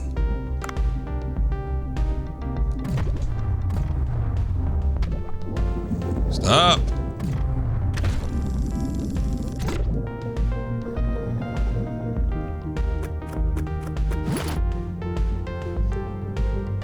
Apparently they put Blue Oyster Cult's Godzilla in Festival. I hate that song, but it's pretty apt. Do I want to grind Blueberry Faygo? I wouldn't mind playing Blueberry Faygo maybe like once. But I don't know about grinding it.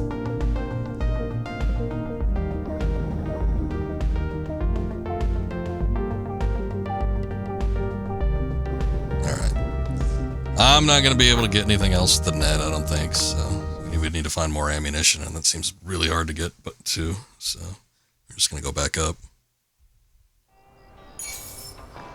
Hey, thank you, Haikiri. I appreciate the lurk.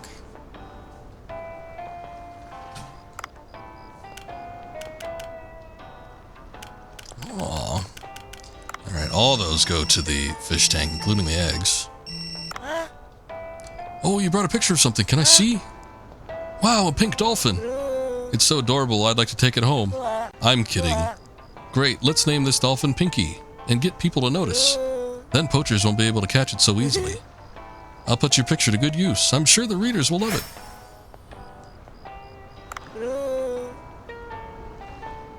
You think you're still third in the world in a niche song?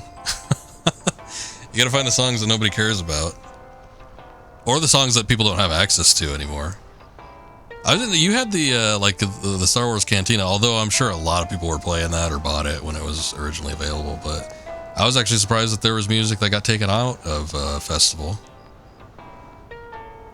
You know what? There's probably some Fortnite original tracks that have like nobody on it. I don't know. There might be some Blueberry Faygo fans out there, but like those weird ones, like Orbital Overload or some crap, there might not be a ton of people like playing that. I don't know. Think it'll come back soon. It might. I've mentioned it before, but you know, Disney owns a pretty decent stake in Epic. Anything that's owned by Disney, any Disney IP, I don't think that's gonna fall out of rotation like stuff like the DC stuff did. With Fortnite, they have so many collaborations with so many different people, but the problem with the collaborations is that a lot of times they're just done for very limited runs. It does create like an atmosphere of like FOMO, which is good for Epic because, you know, it'll make people like, oh, I gotta get this now. But in my opinion, anything that's like owned by Disney, whether it's Marvel, Star Wars, like actual Disney cartoons, I don't think there's any chance those wouldn't be returning at some point. Because, you know, they have a pretty decent stake in Epic, so it's like they would want to keep the collaborations up and keep them coming. Butter Bar. I think we played that once. The only time I ever played with you on Festival was when I did it on stream, like a month or two ago. And I think we did do the Butter Bar one. I'm like, what the hell is this song? It was funny. Alright, I'll wrap up my day. Let me actually go to the fish spot. Hopefully that doesn't count for any sort of time or anything like that, but let me see what's going on with the eggs and everything, if I need to do something with that. Come on, just wait a day, Dave. I'm sure the new fish will greet you tomorrow. Okay, so I can't do anything with that there. Alright, I guess I don't need to put anything in.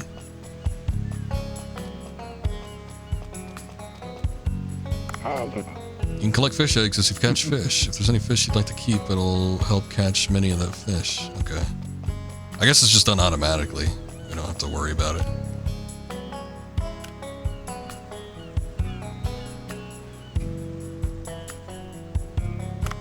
Let's go back to the sushi restaurant.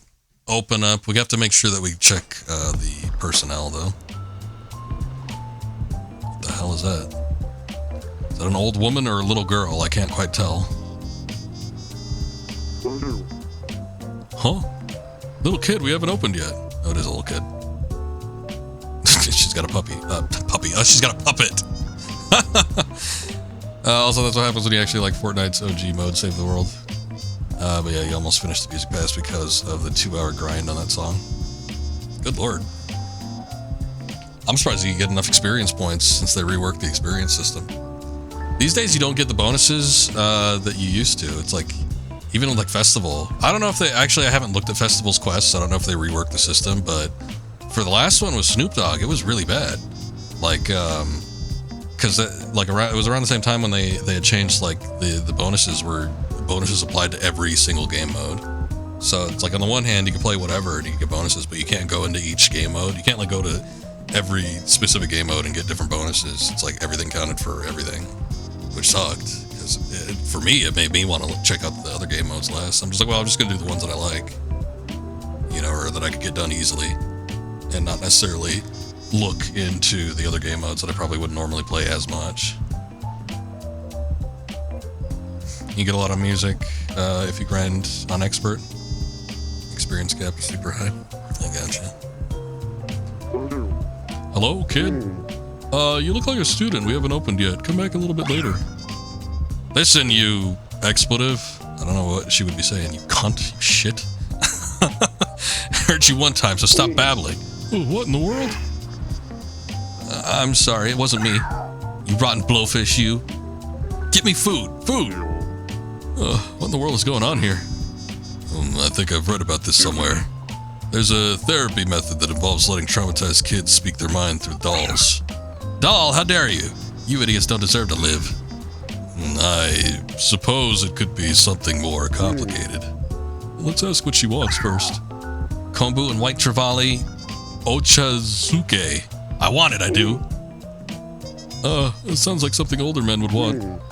I don't know what's going on here, but we'll have to give her what she wants for us to try to have a conversation. Kombu and White Trevally Ochazuke. Let's check the ingredients first. And it's a little happy happy joy joy. Should we sing the happy happy joy joy song? Okay, let me look in the staff. It looks like we do have a spot we could use for the dining area, but I need to put an ad out. I wonder if we could do training.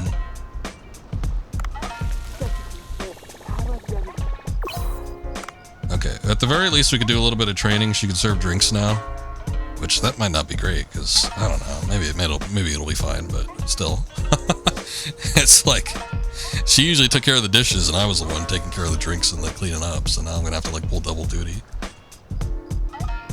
Okay, we don't have enough money to train her again.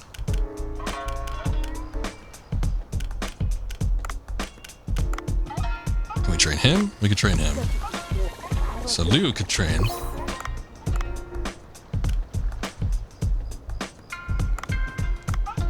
Let's see. Where?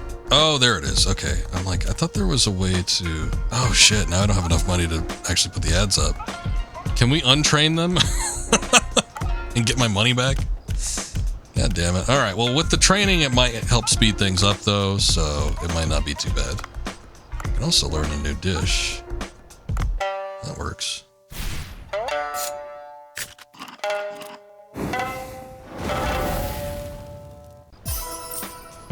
Hold on, I got a message on my phone, and it's not 2 o'clock yet, so it might actually be business.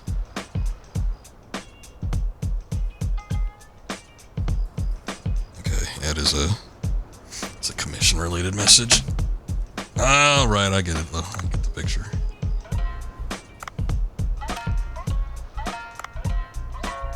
Okay, so did you put one in? No, it's not you. I got one on Twitter. Somebody's DMing me. I asked somebody a specific question. How they wanted something portrayed.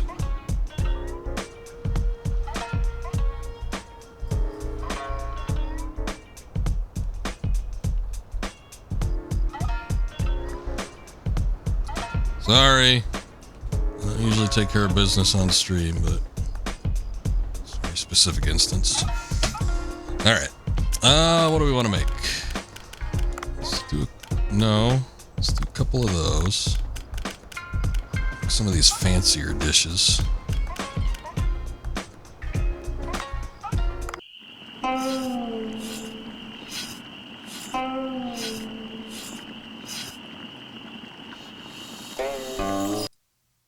Hold on. I did see that okay, yeah, you did send me a message on Discord. Akuma, but, that was not that was not business related. Unless you consider streaming, Genji business.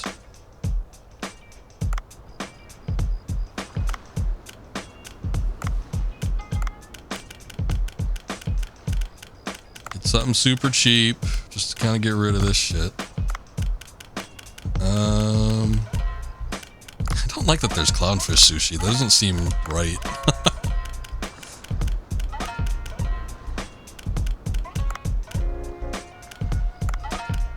Look, we got Nemo and Dory. How grotesque.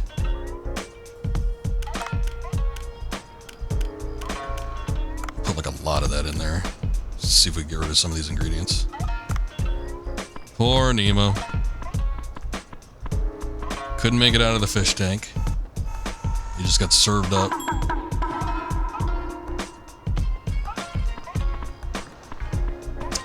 Sorry, little girl, I don't think I have... Oh, we need to... We have all the ingredients. It's not a problem of ingredients. It's just a problem of, that I need to have the actual dish. I might need to take a look on that app, whatever it is.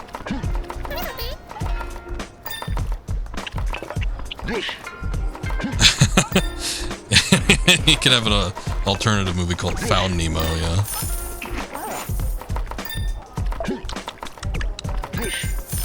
We found him. We know where he is now. And we know where he's gonna be. Just gotta give it 12 hours to digest.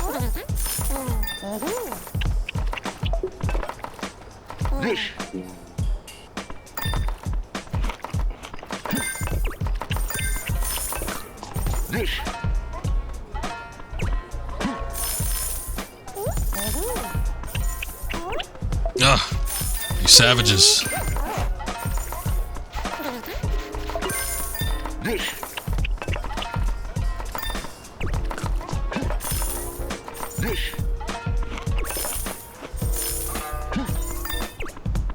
I think we're doing pretty good. I don't think we've missed one yet. Nobody's had any, like, angry outbursts.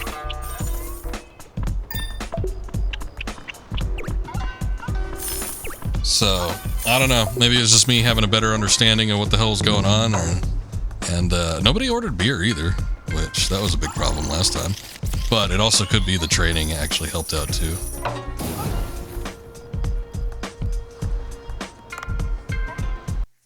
So I think despite the fact that I would have liked to have had an additional person on staff, the training actually probably did help quite a bit. So at least something worked.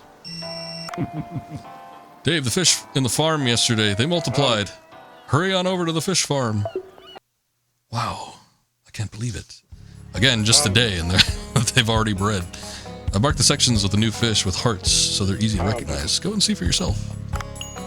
Oh, look at that. Wow, the mysteries of nature never cease to amaze me. I'll tell you once these eggs hatch, I'll mark them with hearts if the fish have multiplied. Speaking of eggs, I'm reminded of my son, who I haven't seen in a long time. You have a son? It was a windy and rainy day. I went too far out on my ship and the storm flipped my ship over. I haven't been able to go back to see my son since. Oh, I didn't know that. Alright, I'll come by often to check. Thanks to you, Otto, I feel much less pressure to catch fish. Yeah, you would, you lazy git.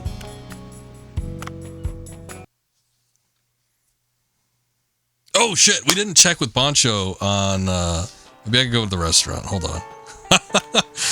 I forgot to make him do the thing, where we needed to prep the coral. I wonder if I could call him, hold on. Maybe I could call him instead, he might have something to say.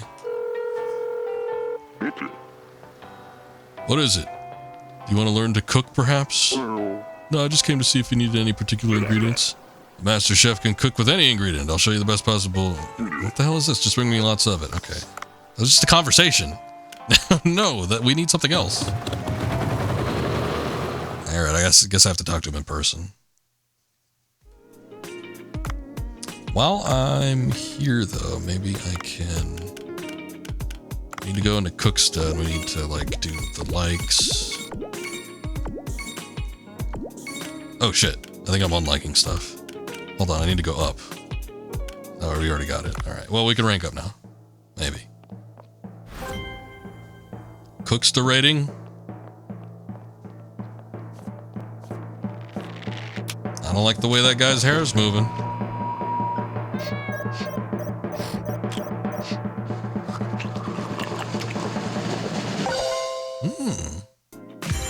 We passed. Gold acquired.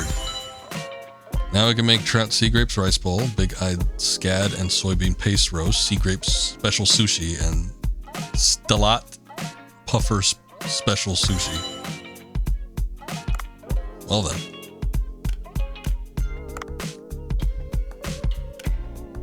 Great. Wait, this is our stuff? If we like our own stuff, will we get called out on that? Hopefully there's no adverse mechanics. So this coral has to be prepared so it's easy to eat for sea people.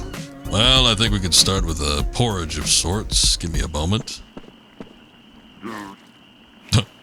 Here.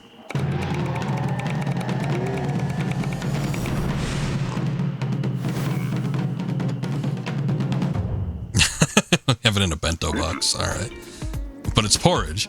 Here you go. I softened the coral to make it easy to eat, so it should be fine.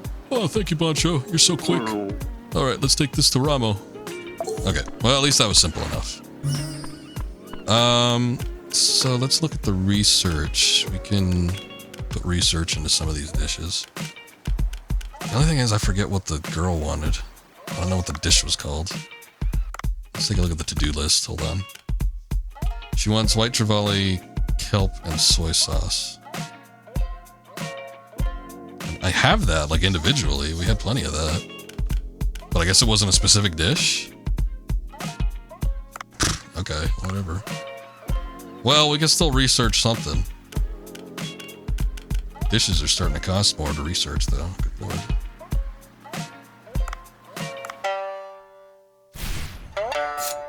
I think we already saw this before. I'm fine with letting it go. And we can do one more thing. Let's do...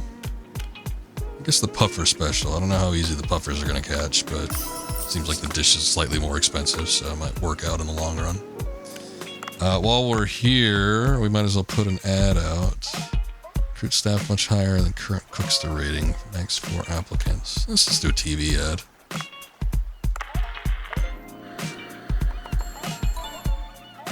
Hiring has begun. Okay. So hopefully by the time we come back, I don't know how long it's supposed to take, but maybe by the time we come back, we can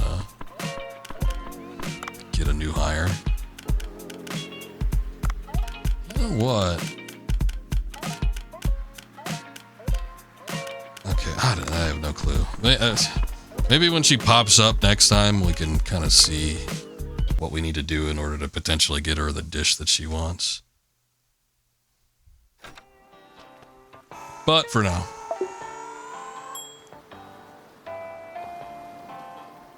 let's get back to the sea people and see if we can help out the girl. Old Ramo.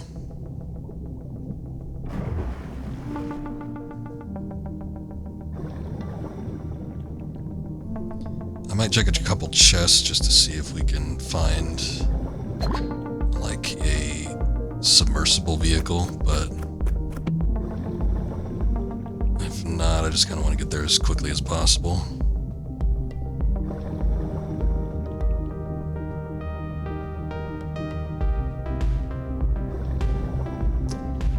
Oh boy.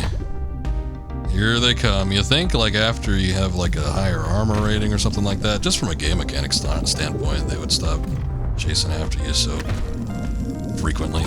But no, there's no way to intimidate the fish. Hey, Sinisty. Welcome in. Late night dive. Yes, it is. Although we're not technically night diving, but we are diving late at night. Bag of gelato. Yeah, I would if I could.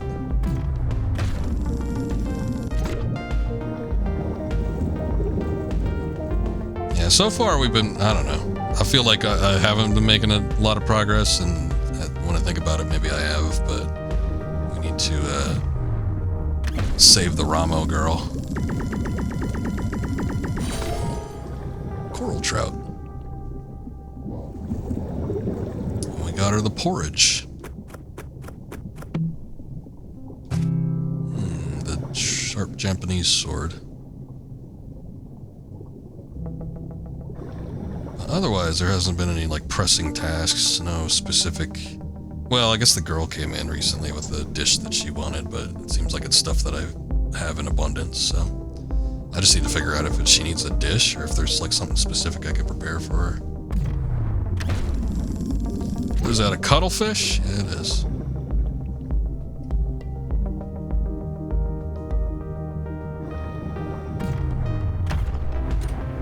The dish that she wanted needed a puffer, though. I wonder... that totally went in it. I wonder if collecting a couple puffers wouldn't hurt, though. Ow! That hurt.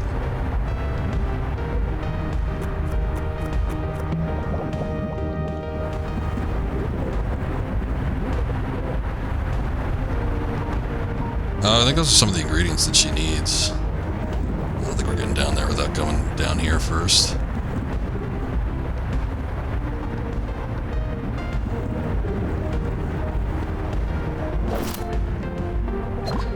There's kelp, yeah. I think we already had enough, though. When I took a look at the stuff that she needed, it seemed like we had more than what she wanted.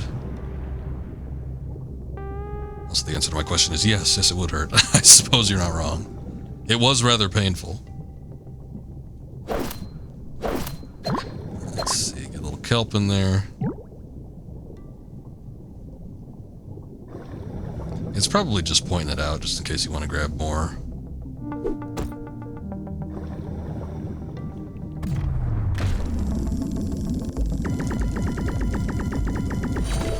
Yeah, not so intimidating now, huh?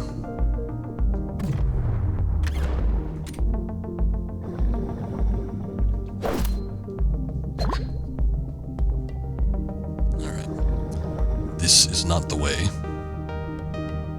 It's a little seahorse. I'm glad they don't let you catch the seahorse. I would feel weird about people actually eating those.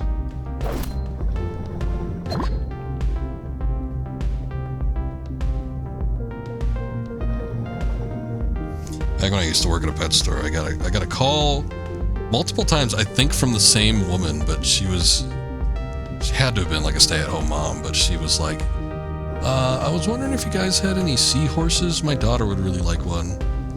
And I told her no the first couple times, but when she kept calling back, you know, it wasn't like over and over again, but it was like a week or two would go by. And it's like, there's not a whole lot of people that are like asking for seahorses. So it's like I would remember it each time I got the call.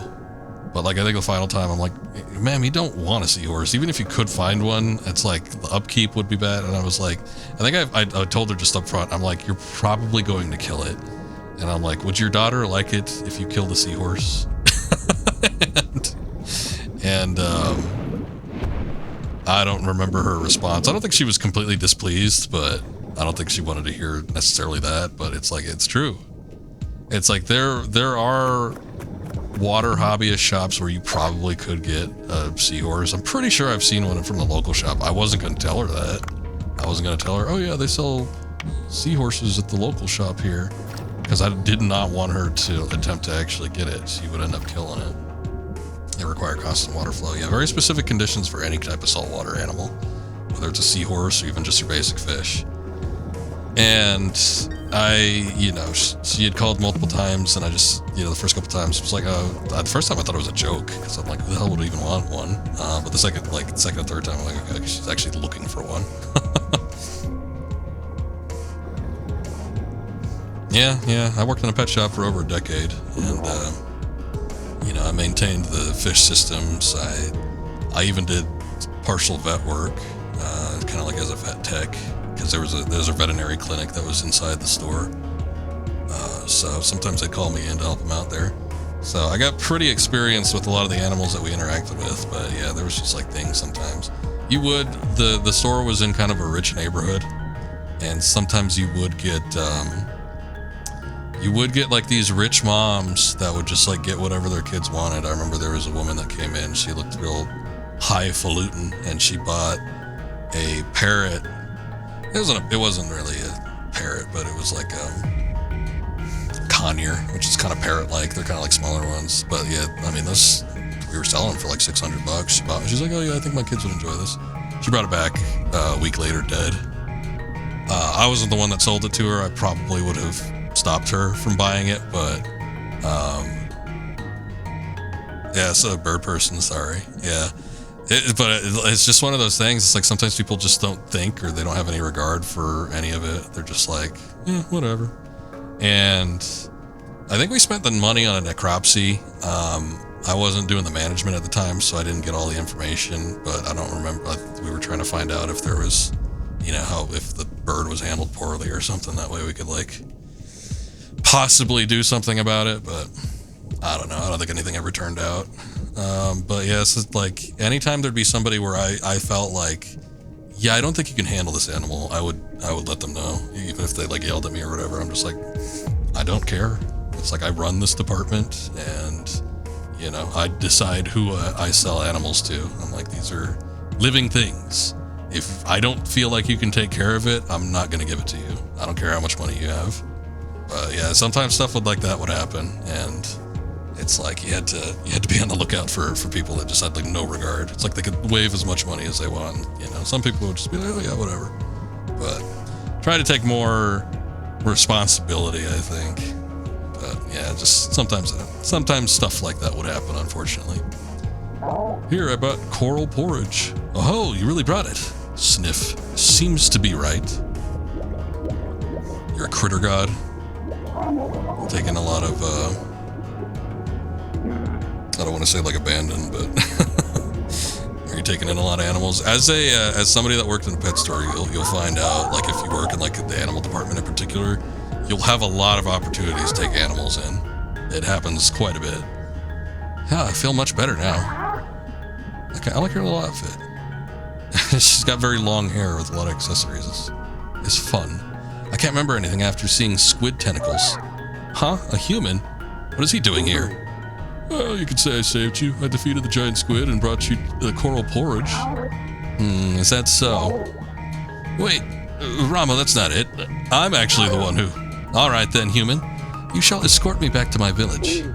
Me? Why should I? I'm an injured lady. You need to keep anything dangerous from happening. Rama, I can escort you too. Suam, you go ahead and scout our path. What? How could you let a human escort you? I can keep you safe, and you haven't even passed the village tactics exam. It was tough enough coming here. Ugh, that's a sore spot for me. Suam, stop complaining and be our lookout for the path ahead. As for you, human, you'll have to carry me on your back. My back? It's hard enough to move around as it is down here. Ow, my injured fin is hurting again. You are impossible. I'll take you to the village and no further, alright?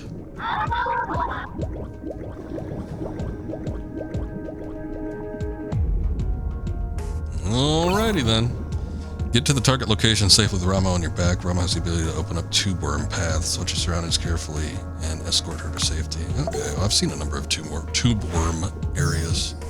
Do I have to hold R2? Oh shit. What the hell? What's draining? You got everything from tomato worms to snails, snakes, and birds. I got you. Nice little collection.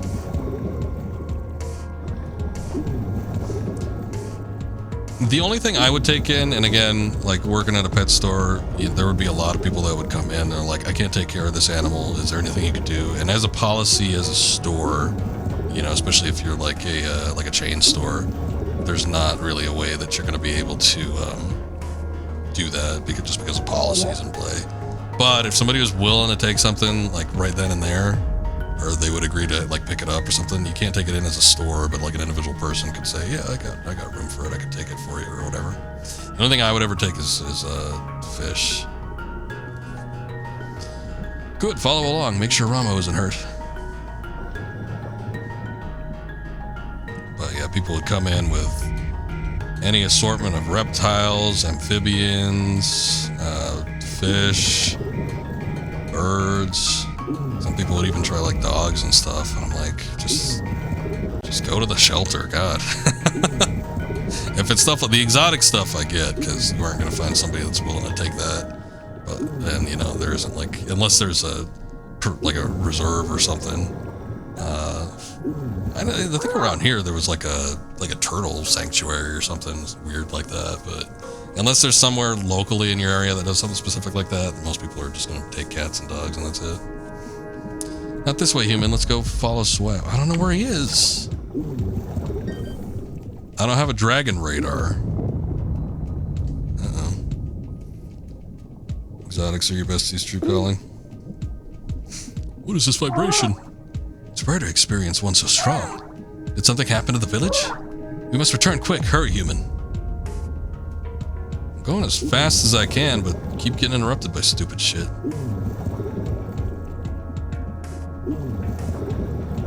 Okay, there's a marker.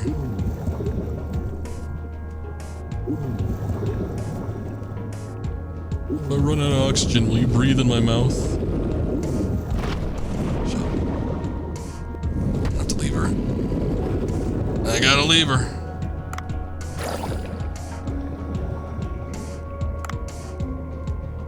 Oh, I forgot I switched out the net.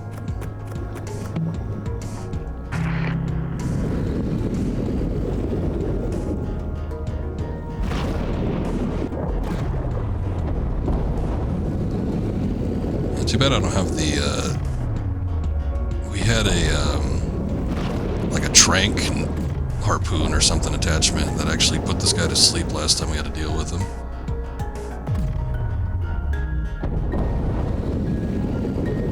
Sure would be handy now.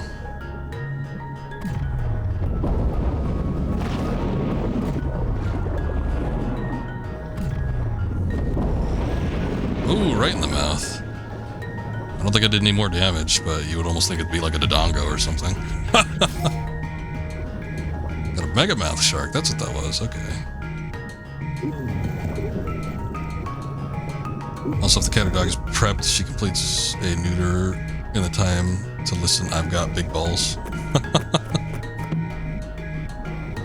should just have that AC/DC playing on repeat anytime spade or neutering goes on, even if it's regardless of what's happening. Hey now, human, don't tell me you're tired already. Bring her carefully. I had to fight a megamouth shark. Did you not see that? It's not like you did anything. Just for one neuter at least.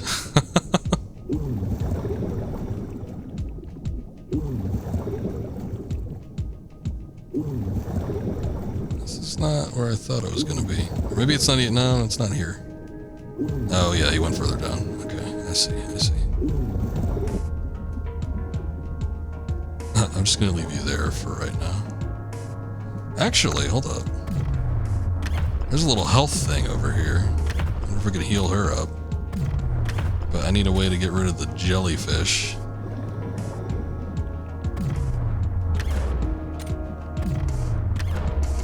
I don't know if I could just aggravate them.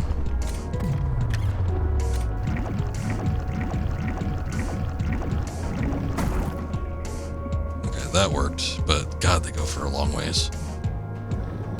It's like as soon as I hit it, I have to start moving.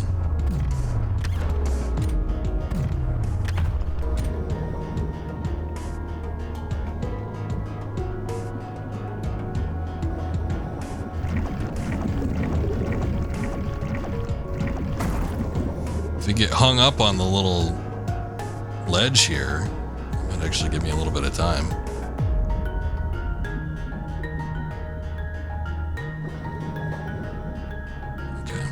Coast is clear.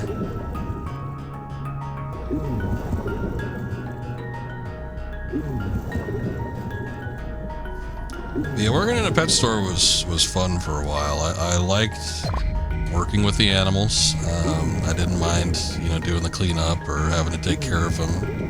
If we had to do like injections or any sort of wound care, stuff like that. I was fine with all that. Maintaining all the systems, everything like that was perfectly fine. If I could just do that and nothing else, I would almost say, that'd be the perfect job. Because I don't mind doing it. I like animals. I like taking care of animals.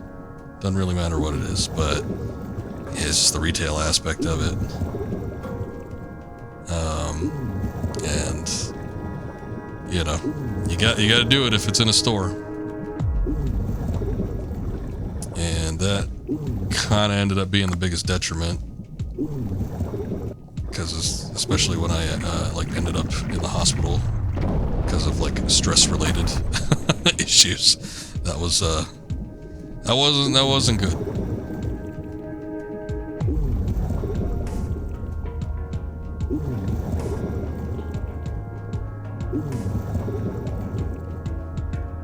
Oh, good. Got a little bit of oxygen. I wasn't super worried since we had a bit, but I was really not looking forward to fighting any more of those exploding jellyfish.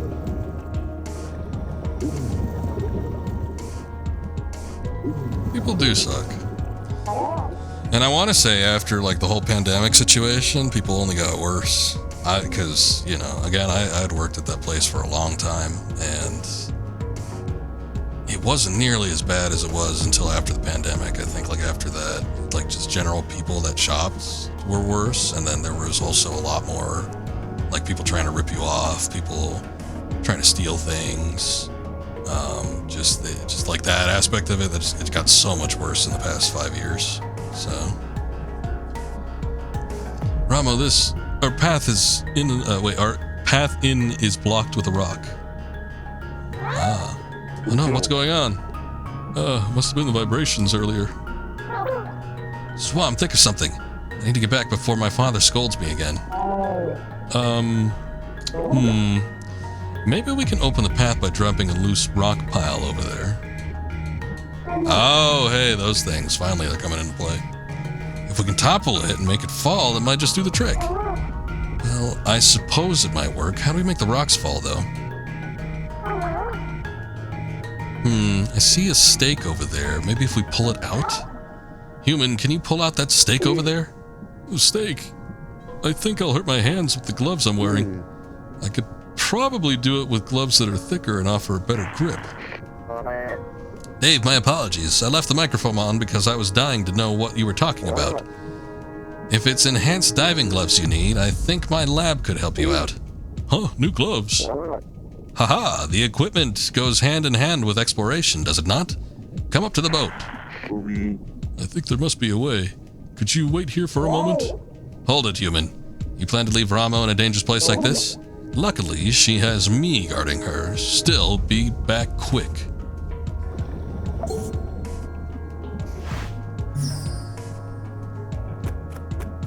Also, in an ideal world, you would be your bestie's zero bullshit office manager. But a couple forms of PTSD, serious anxiety issues, huge hatred of Karens. See, I had a good team with me that always had my back. I had worked at the spot for a long time, so they knew me as a person. Even if they were new, they knew that I had been there for a while. Like so many people had known me that had been in and out of there, that they knew the quality of who I was as a person and the quality of my work. And you know, we all had each other's backs. So when it came to like that kind of thing, I would never got in trouble with upper management even, because you know, we all had known each other's reputation and we knew who each other were. So we weren't all like corporate drones or anything like that. However, there would be a lot of times where we'd be running stuff solo, and if you're like the sole management person on duty, it could be a lot to handle. And with the amount of people that would come in and just like try to pull shit, or you know, sometimes there'd be like groups of like a half dozen people that would, you know, either try to come in and steal shit or do whatever, try to pull like some big scam or something like that. It's just like it started to become a little bit too much, and that's where the problems kind of arose.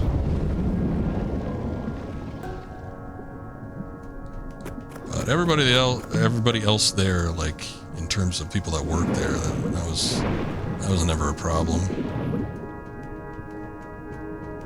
God dang it, there's nothing up here.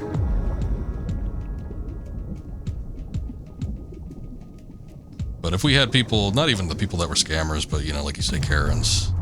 Yeah, Karens will try to berate you or get you to do something for them, and it's not necessarily that it's against your policy or whatever, but it's just that they're annoying.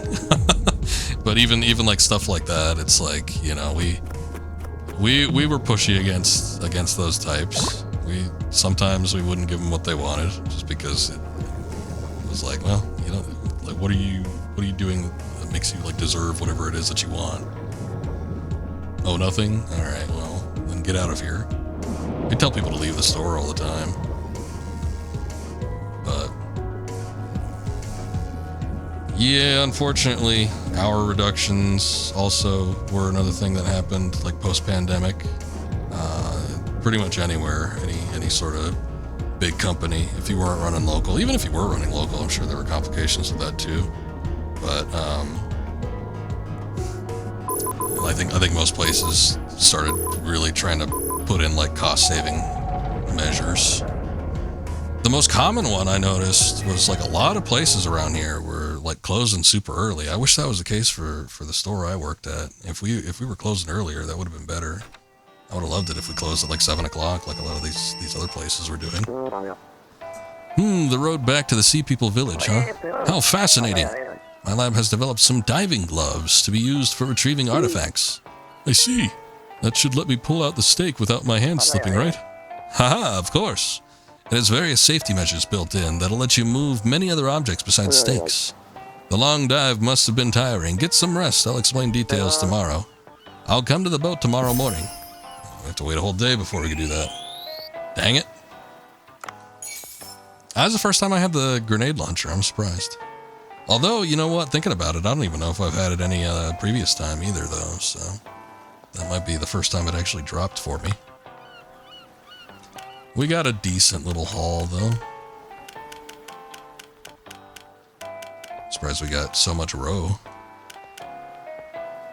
Megamouth shark roe, no shit. Those I would have to... I guess they're cooking ingredients. I was like, would those be considered eggs? I mean, it should be, but maybe they're not live.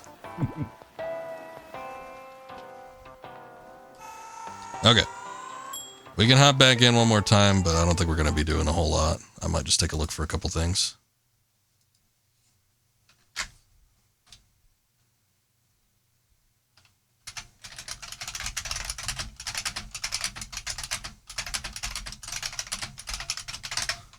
Scoob is messaging me.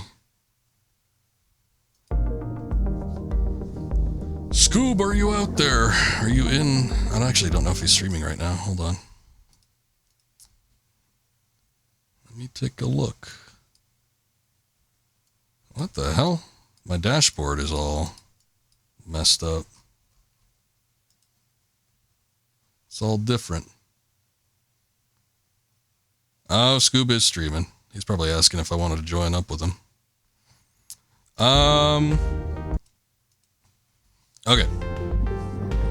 So we'll go ahead and do this. If Scoob is wanting to do a little Fall Guys, though, we might just go up until the night, and then I'll either... I don't know. I guess it kind of depends. I'll either hop into his stream, or maybe I'll just stream and do Fall Guys on stream for a second. I'll wait until I hear back from him, though. We'll see what he wants to do.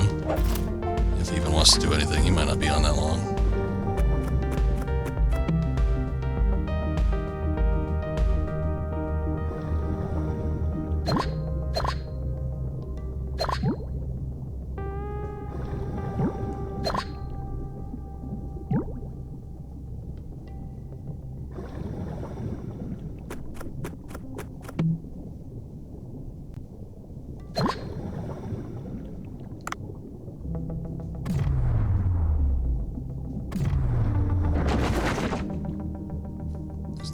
Specific here that I need to get. We're pretty much just, I don't know, I guess we'll see if there's anything I can collect in terms of fish. You know, we've been seeing those urchins since like the very beginning of the game here, and I've been wondering how I'm supposed to get them, because I can't even capture them with like the net or anything like that. I guess the only way we could do it is with the gloves.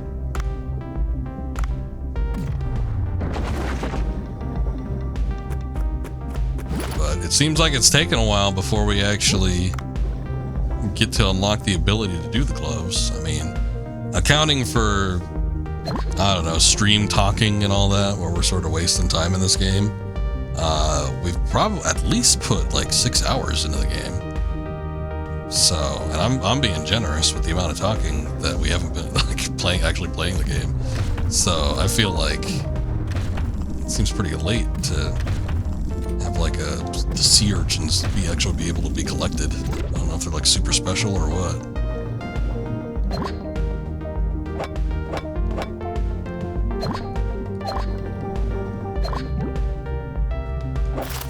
It's a material run kind of situation. Just pick up a couple items and be on our way.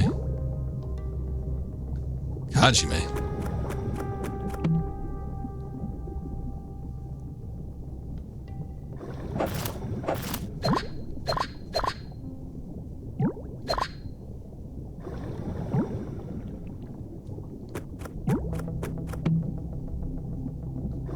Lightning harpoon tip. Sure, why not? Sure, it'll be handy against something.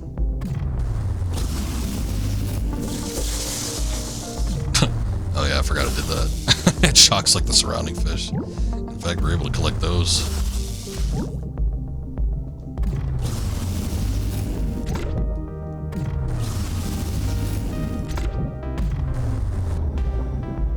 Oh, one's dead. They seem so harmless. I feel bad like killing them, but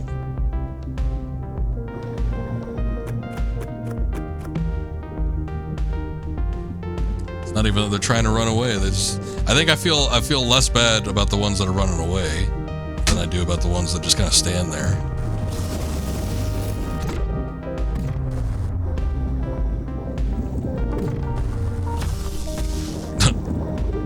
Guess he's got thick skin.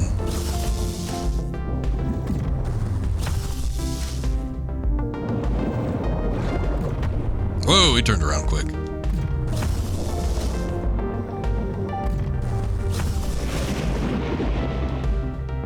Circle of life, bitch. Exactly.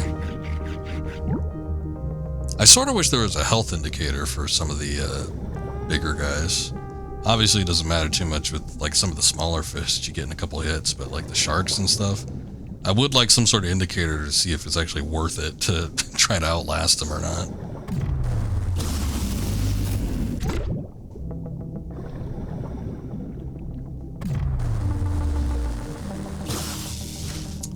I always feel like with some of these fish, it seems like I should be able to hit them.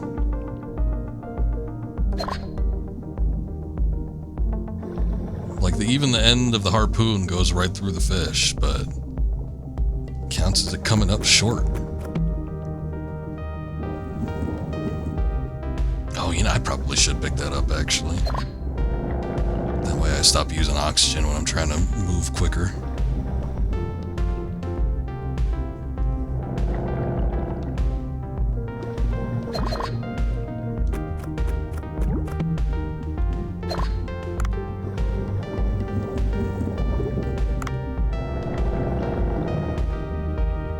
Like an oxygen thing. I kind of want to see if I could find a couple of weapon chests just to see if I get the grenade launcher again.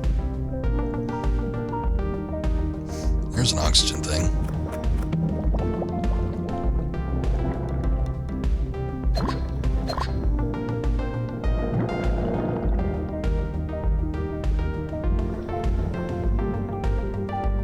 I haven't been looking at some of the optional quests. I don't know if any have been popping up either.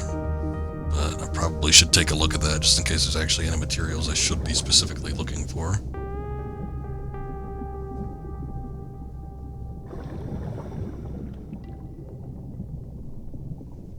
It's still pointing out all the kelp. Plenty of that. I don't even remember what the other things were. There was the trevally and something else. Oh, a lightning tip 3. Wow. That's a trevally, isn't it?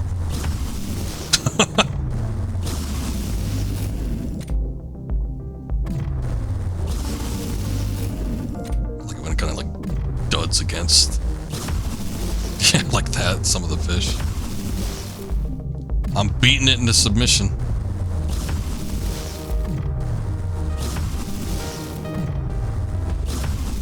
What is up with this thing? Is it actually even taking damage? There it goes. I wasn't seeing like a damage indicator coming off of it. Maybe you could only hit it from the back. I guess that was the problem with the last couple times. Its head was too strong. Oh, come on now.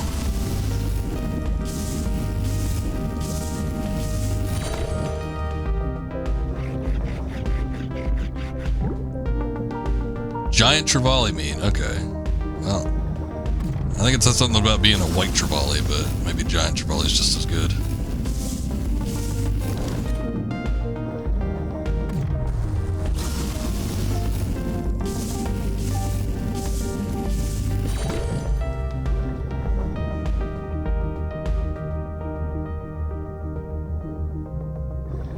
Circle left when you stretch your late man's ashes at the beach. Seagull manages to find something compact enough to pick up and fly off with it. Oh, hey, look, there's our indicators.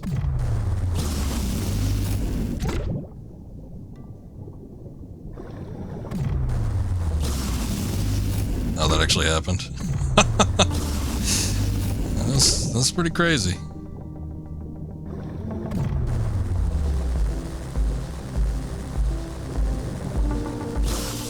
Yeah, I've been to I live in a landlocked state. I've been to the beaches multiple times, though. I've been East Coast, West Coast. Well, no. Yeah, and actually West Coast, yeah. East Coast, West Coast, and Caribbean. I honestly couldn't even tell you, like, if I even remember seeing a seagull. Surely I have. I must have at least heard them or something, but, like, I never had an interaction with them. I see all sorts of people coming around. And you know, sharing stories and videos of seagulls like coming in and grabbing shit from people, but it's never happened to me.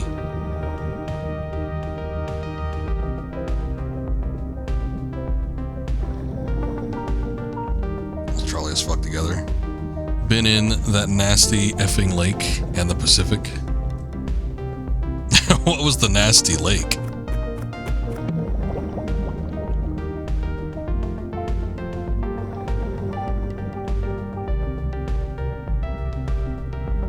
I was gonna go over my weight limit because I thought there was going to be a skate pod thing around here somewhere, but I don't see anything.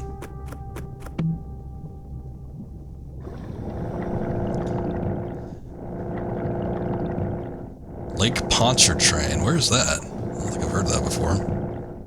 Oh, Louisiana. I had family in Louisiana. I remember we went to go visit them one time. We were on our way to Florida, I think it was, to go to Disney World. It's a 28-mile lake. There's some parts out there. I don't know if that's like close to the Everglade territory, but there's like a bunch of shit where you like have to go through all like this water and stuff. There's a toll bridge across it. Okay. Far north, I got you. But yeah, we went through Louisiana to get to Florida, and we visited some family there. I remember staying there for like a day or two, and we were running around. I was a young kid at the time, and there were a couple other kids that were in that family's household, and I remember playing with them, and we were running around outside, and the house that was there was like super close to like a body of water. I never got a good look at it to identify as to whether it was like a lake or whatever, but I think they just called it the swamp, and it was super close to the house. We were like throwing stuff into it, and when I was with the other kids, and then I remember one of the older women calling out. She's like, "Now y'all don't go near that swamp. The gators in there." And like I think even as a kid when I heard that, I'm like, oh god. But like I don't think I saw any, but like just like they lived so close to the water, and like the gators were just like hanging out there. I guess they probably would have had to deal with them a lot. I remember the pastime for the family there was swatting flies. There's just like a huge collection of flies. And I remember there was one of the older family members, he was sitting in a rocking chair, and he had a fly swatter for each child. There was like 4 kids, including me, and he was like, y'all take some fly swatters, you go swat some flies, you hear? And we all grabbed them, and we just started swapping the shit out of some flies. Because there was so goddamn many of them. But it was like, yeah, it was like a balloon. Almost. He had just like a collection of them in his hand. He's like, one for you, one for you, one for you. And then we all just ran around and started swatting flies. And it was fun. For like a 5-year-old. You had an acre of water in your backyard, 5 different gators. Yeah, for me, living in a landlocked area, this is not something I'm accustomed to. No, he didn't give us electric ones. The family out there honestly didn't seem too well off, to be honest. So they were just the regular plastic kind. There's a shitload of people that lived in one house, though. It was like, it felt like, I don't remember exactly how many, but it felt like there was like 20 people in there. In a singular house. I don't know, they might have just been there to visit, though. Because we were coming into town, and I think they knew we were there. And that was on my grandfather's side, and he's got a huge family out that way. So it might have been a case that they were just coming to visit, but it also could have been that they're just like fit that many people in a house.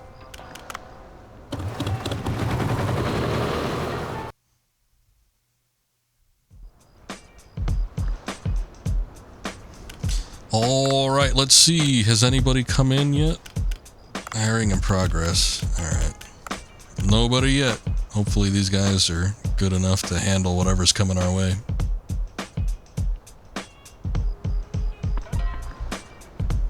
So yourself and your brother, you have 2 cousins. Yeah, on my grandfather's side, he's got a family in Louisiana, and God, there's so many people. It's like there was a time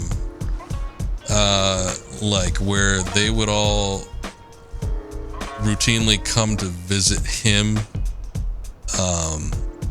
and it was a different person each time, but like they do it in like intervals like throughout the year, and you know, it was like once a month there was like a group of like 5 people that would come in, and it was always a different group of people. It was never the same people. But it's like they would all come to visit him in like all these intervals, in groups. It's like insane, but he's got so much family down there. So I don't know, I guess by extension I got a lot of relatives too, but I got no clue who any of those people are. We need more points. You know what, there was a post that was put up like that. Oh wait,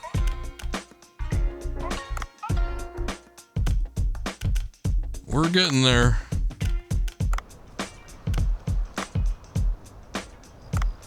Anything else we need to look at beforehand? Look at all these ingredients. Oh, I did get some cat food. We haven't been taking a look at the cat. I probably should do that at some point.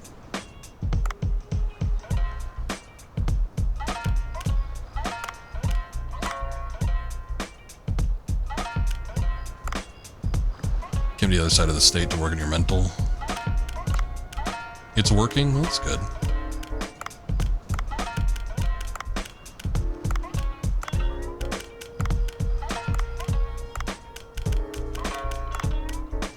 Yeah, even me, like not counting like you know, the big entourage of family that's down in Louisiana, because I don't even know those people. But like even just around here, I've got so much family that lives in and around me, like within, you know, even like a couple cities or city, that I don't know. I would think it would be hard for me to move just on account of how much family there is.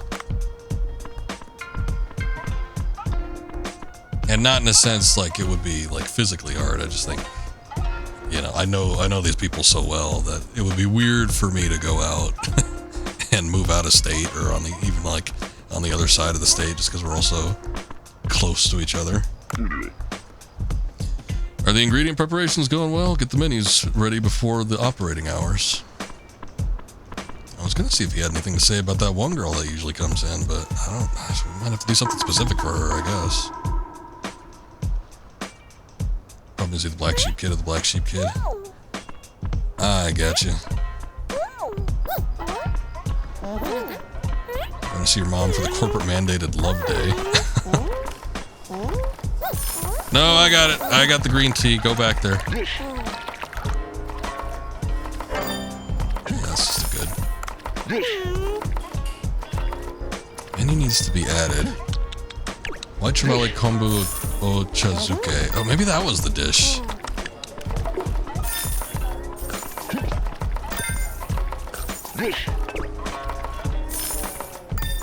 It might be just a case of me not having it. I might not have the actual dish.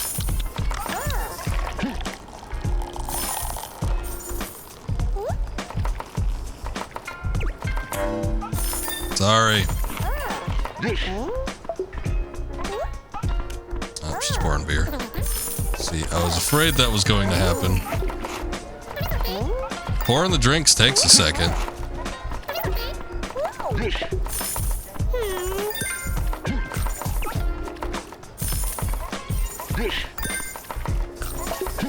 Goddamn Dave is so slow. Need something to improve his stamina.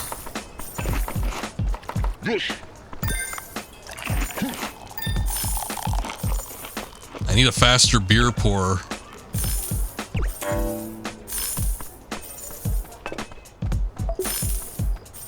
No! Okay, we definitely need more staff. Yeah.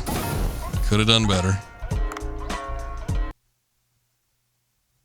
But I put the ad out and we haven't gotten anybody yet, so.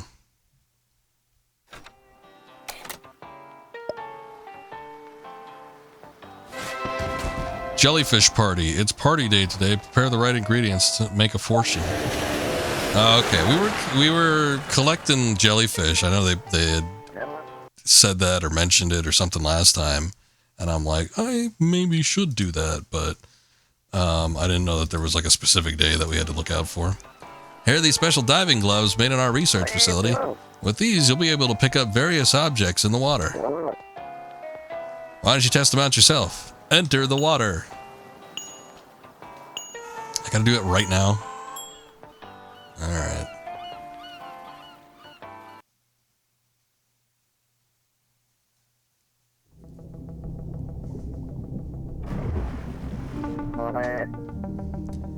Objects that can be picked up will show a button when you go near them. First, try grabbing the pile of rocks over there and dropping them. That's weak wood, so you should be able to break through.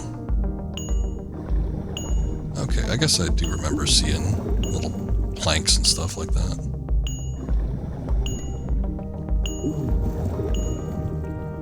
Does it have to be from like a greater height or what?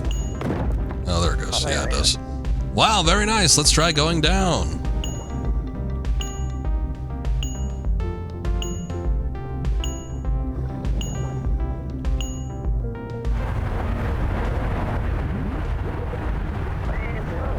The current's strong. Grab the anchor so you won't be swept away. Up. Good. You can grab onto objects like that anchor. Wait, like that to anchor yourself. I figured he was talking about the anchor itself. That'll come in handy in places with strong currents. Oh, I see something shiny back there. Grab the stake in front of you and pull.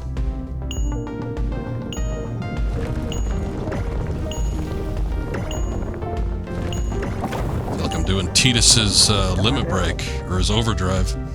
Awesome, since the path is open, grab the treasure up top before coming up. Alright, see you in the boat.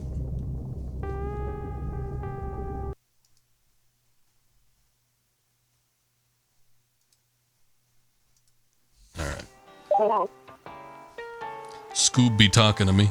Says he wants to do a little Fall Guys action. Looks like Dr. Bacon left abruptly again after finishing his explanation. In any case, with these diving gloves, looks like they could come in very handy. I heard that the sea people are waiting for you. Go down there and try pulling out the stake. Alright. Well, let's see. There's a save feature with this game, isn't there? Is it in the settings? There it is. That's what I thought. It's been a while since we saved. Okay, so I think what we're gonna do here is take a break on this.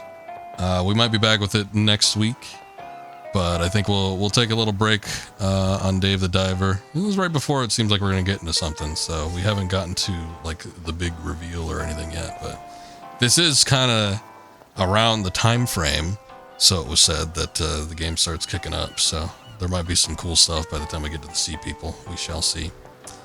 But I'm gonna go ahead and break for right now.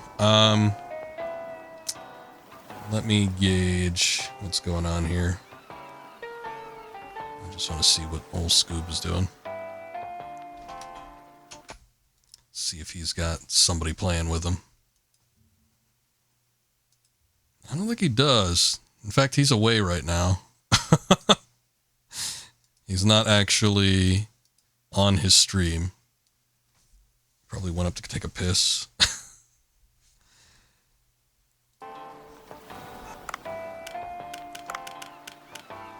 Alright. We'll go to the title. And yeah, we'll be back. I think we'll do another stream of this. We'll see about it next week and do a little Dave the Diver and see what we get into. But I know that it's probably a long ways off before I technically finish this game. However, I don't know. I think we might be coming up to the point where I might be finished with like streaming. But we'll see. I guess I'll gauge my interest by the time we're done with the next stream and see what's up. But we do have a lot of games that are being redeemed for me to play right now.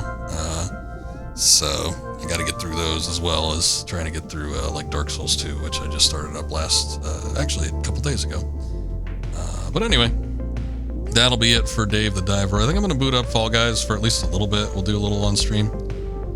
If somebody wants to play, I think you could join in because I believe Scoob is just doing solo shit. So he probably would welcome doing squads. But yeah, if anybody wants to hop in for a second on some Fall Guys, probably not going to go too late, but we could do a little bit of that. But give me a sec. I'm going to set that game up and we'll be right back.